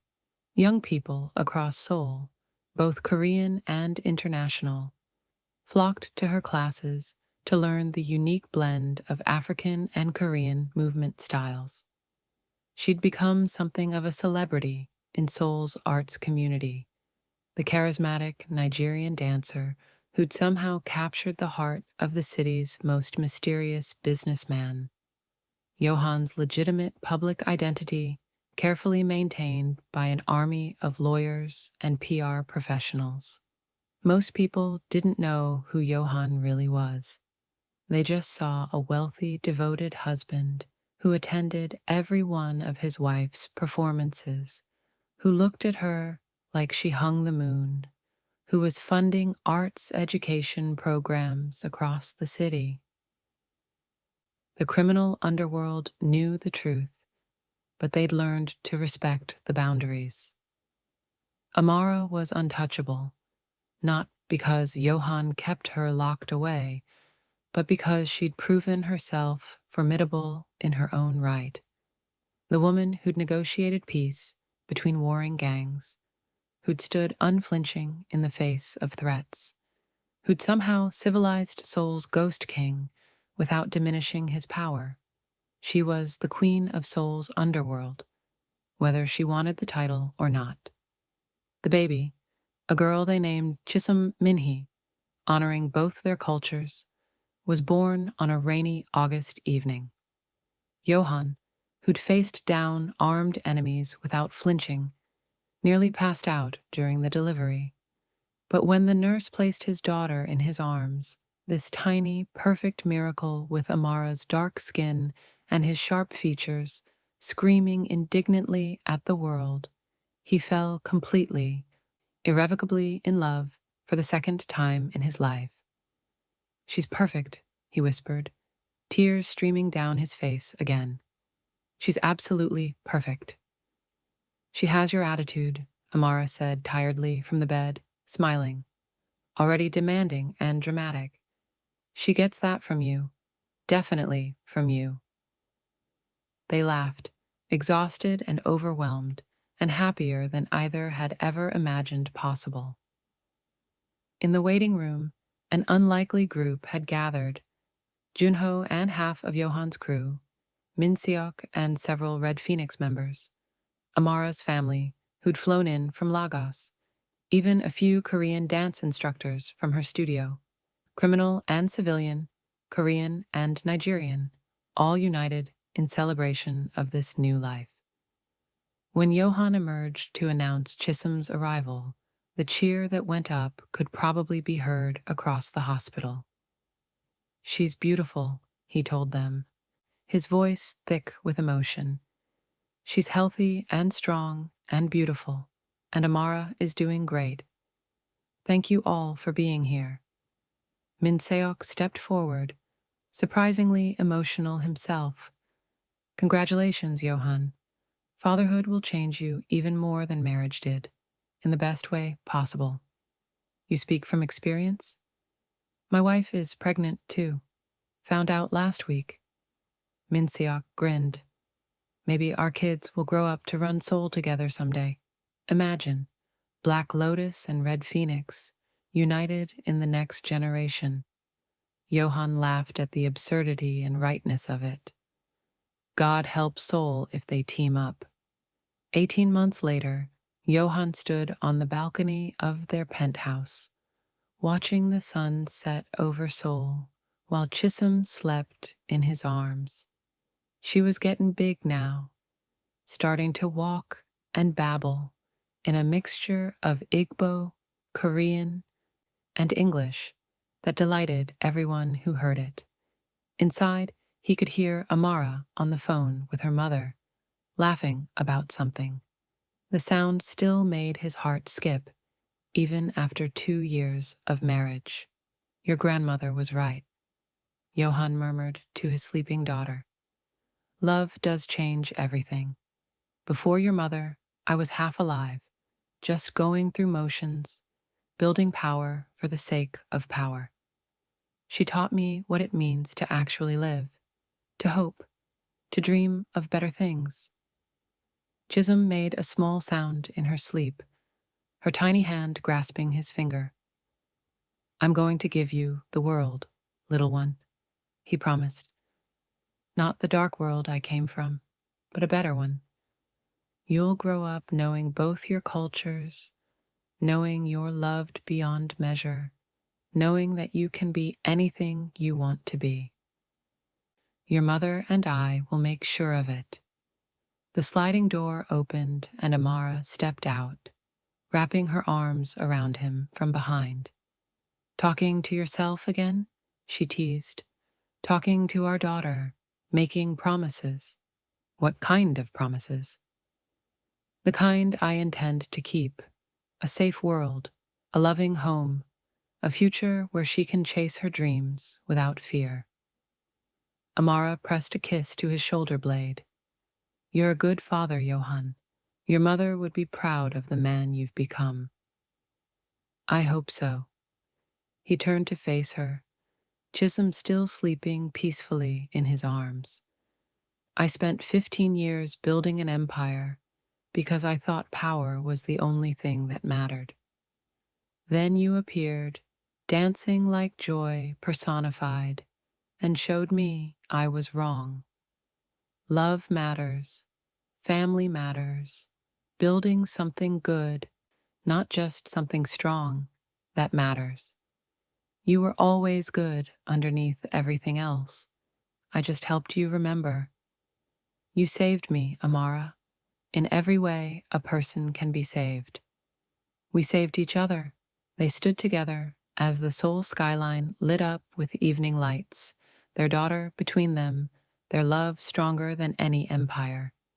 Shin Yohan had once been Seoul's ghost king, feared, powerful, and utterly alone.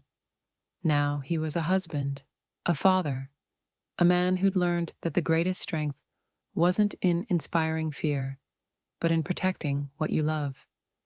And Amara Okonkwo had left Lagos with nothing but dreams and desperation.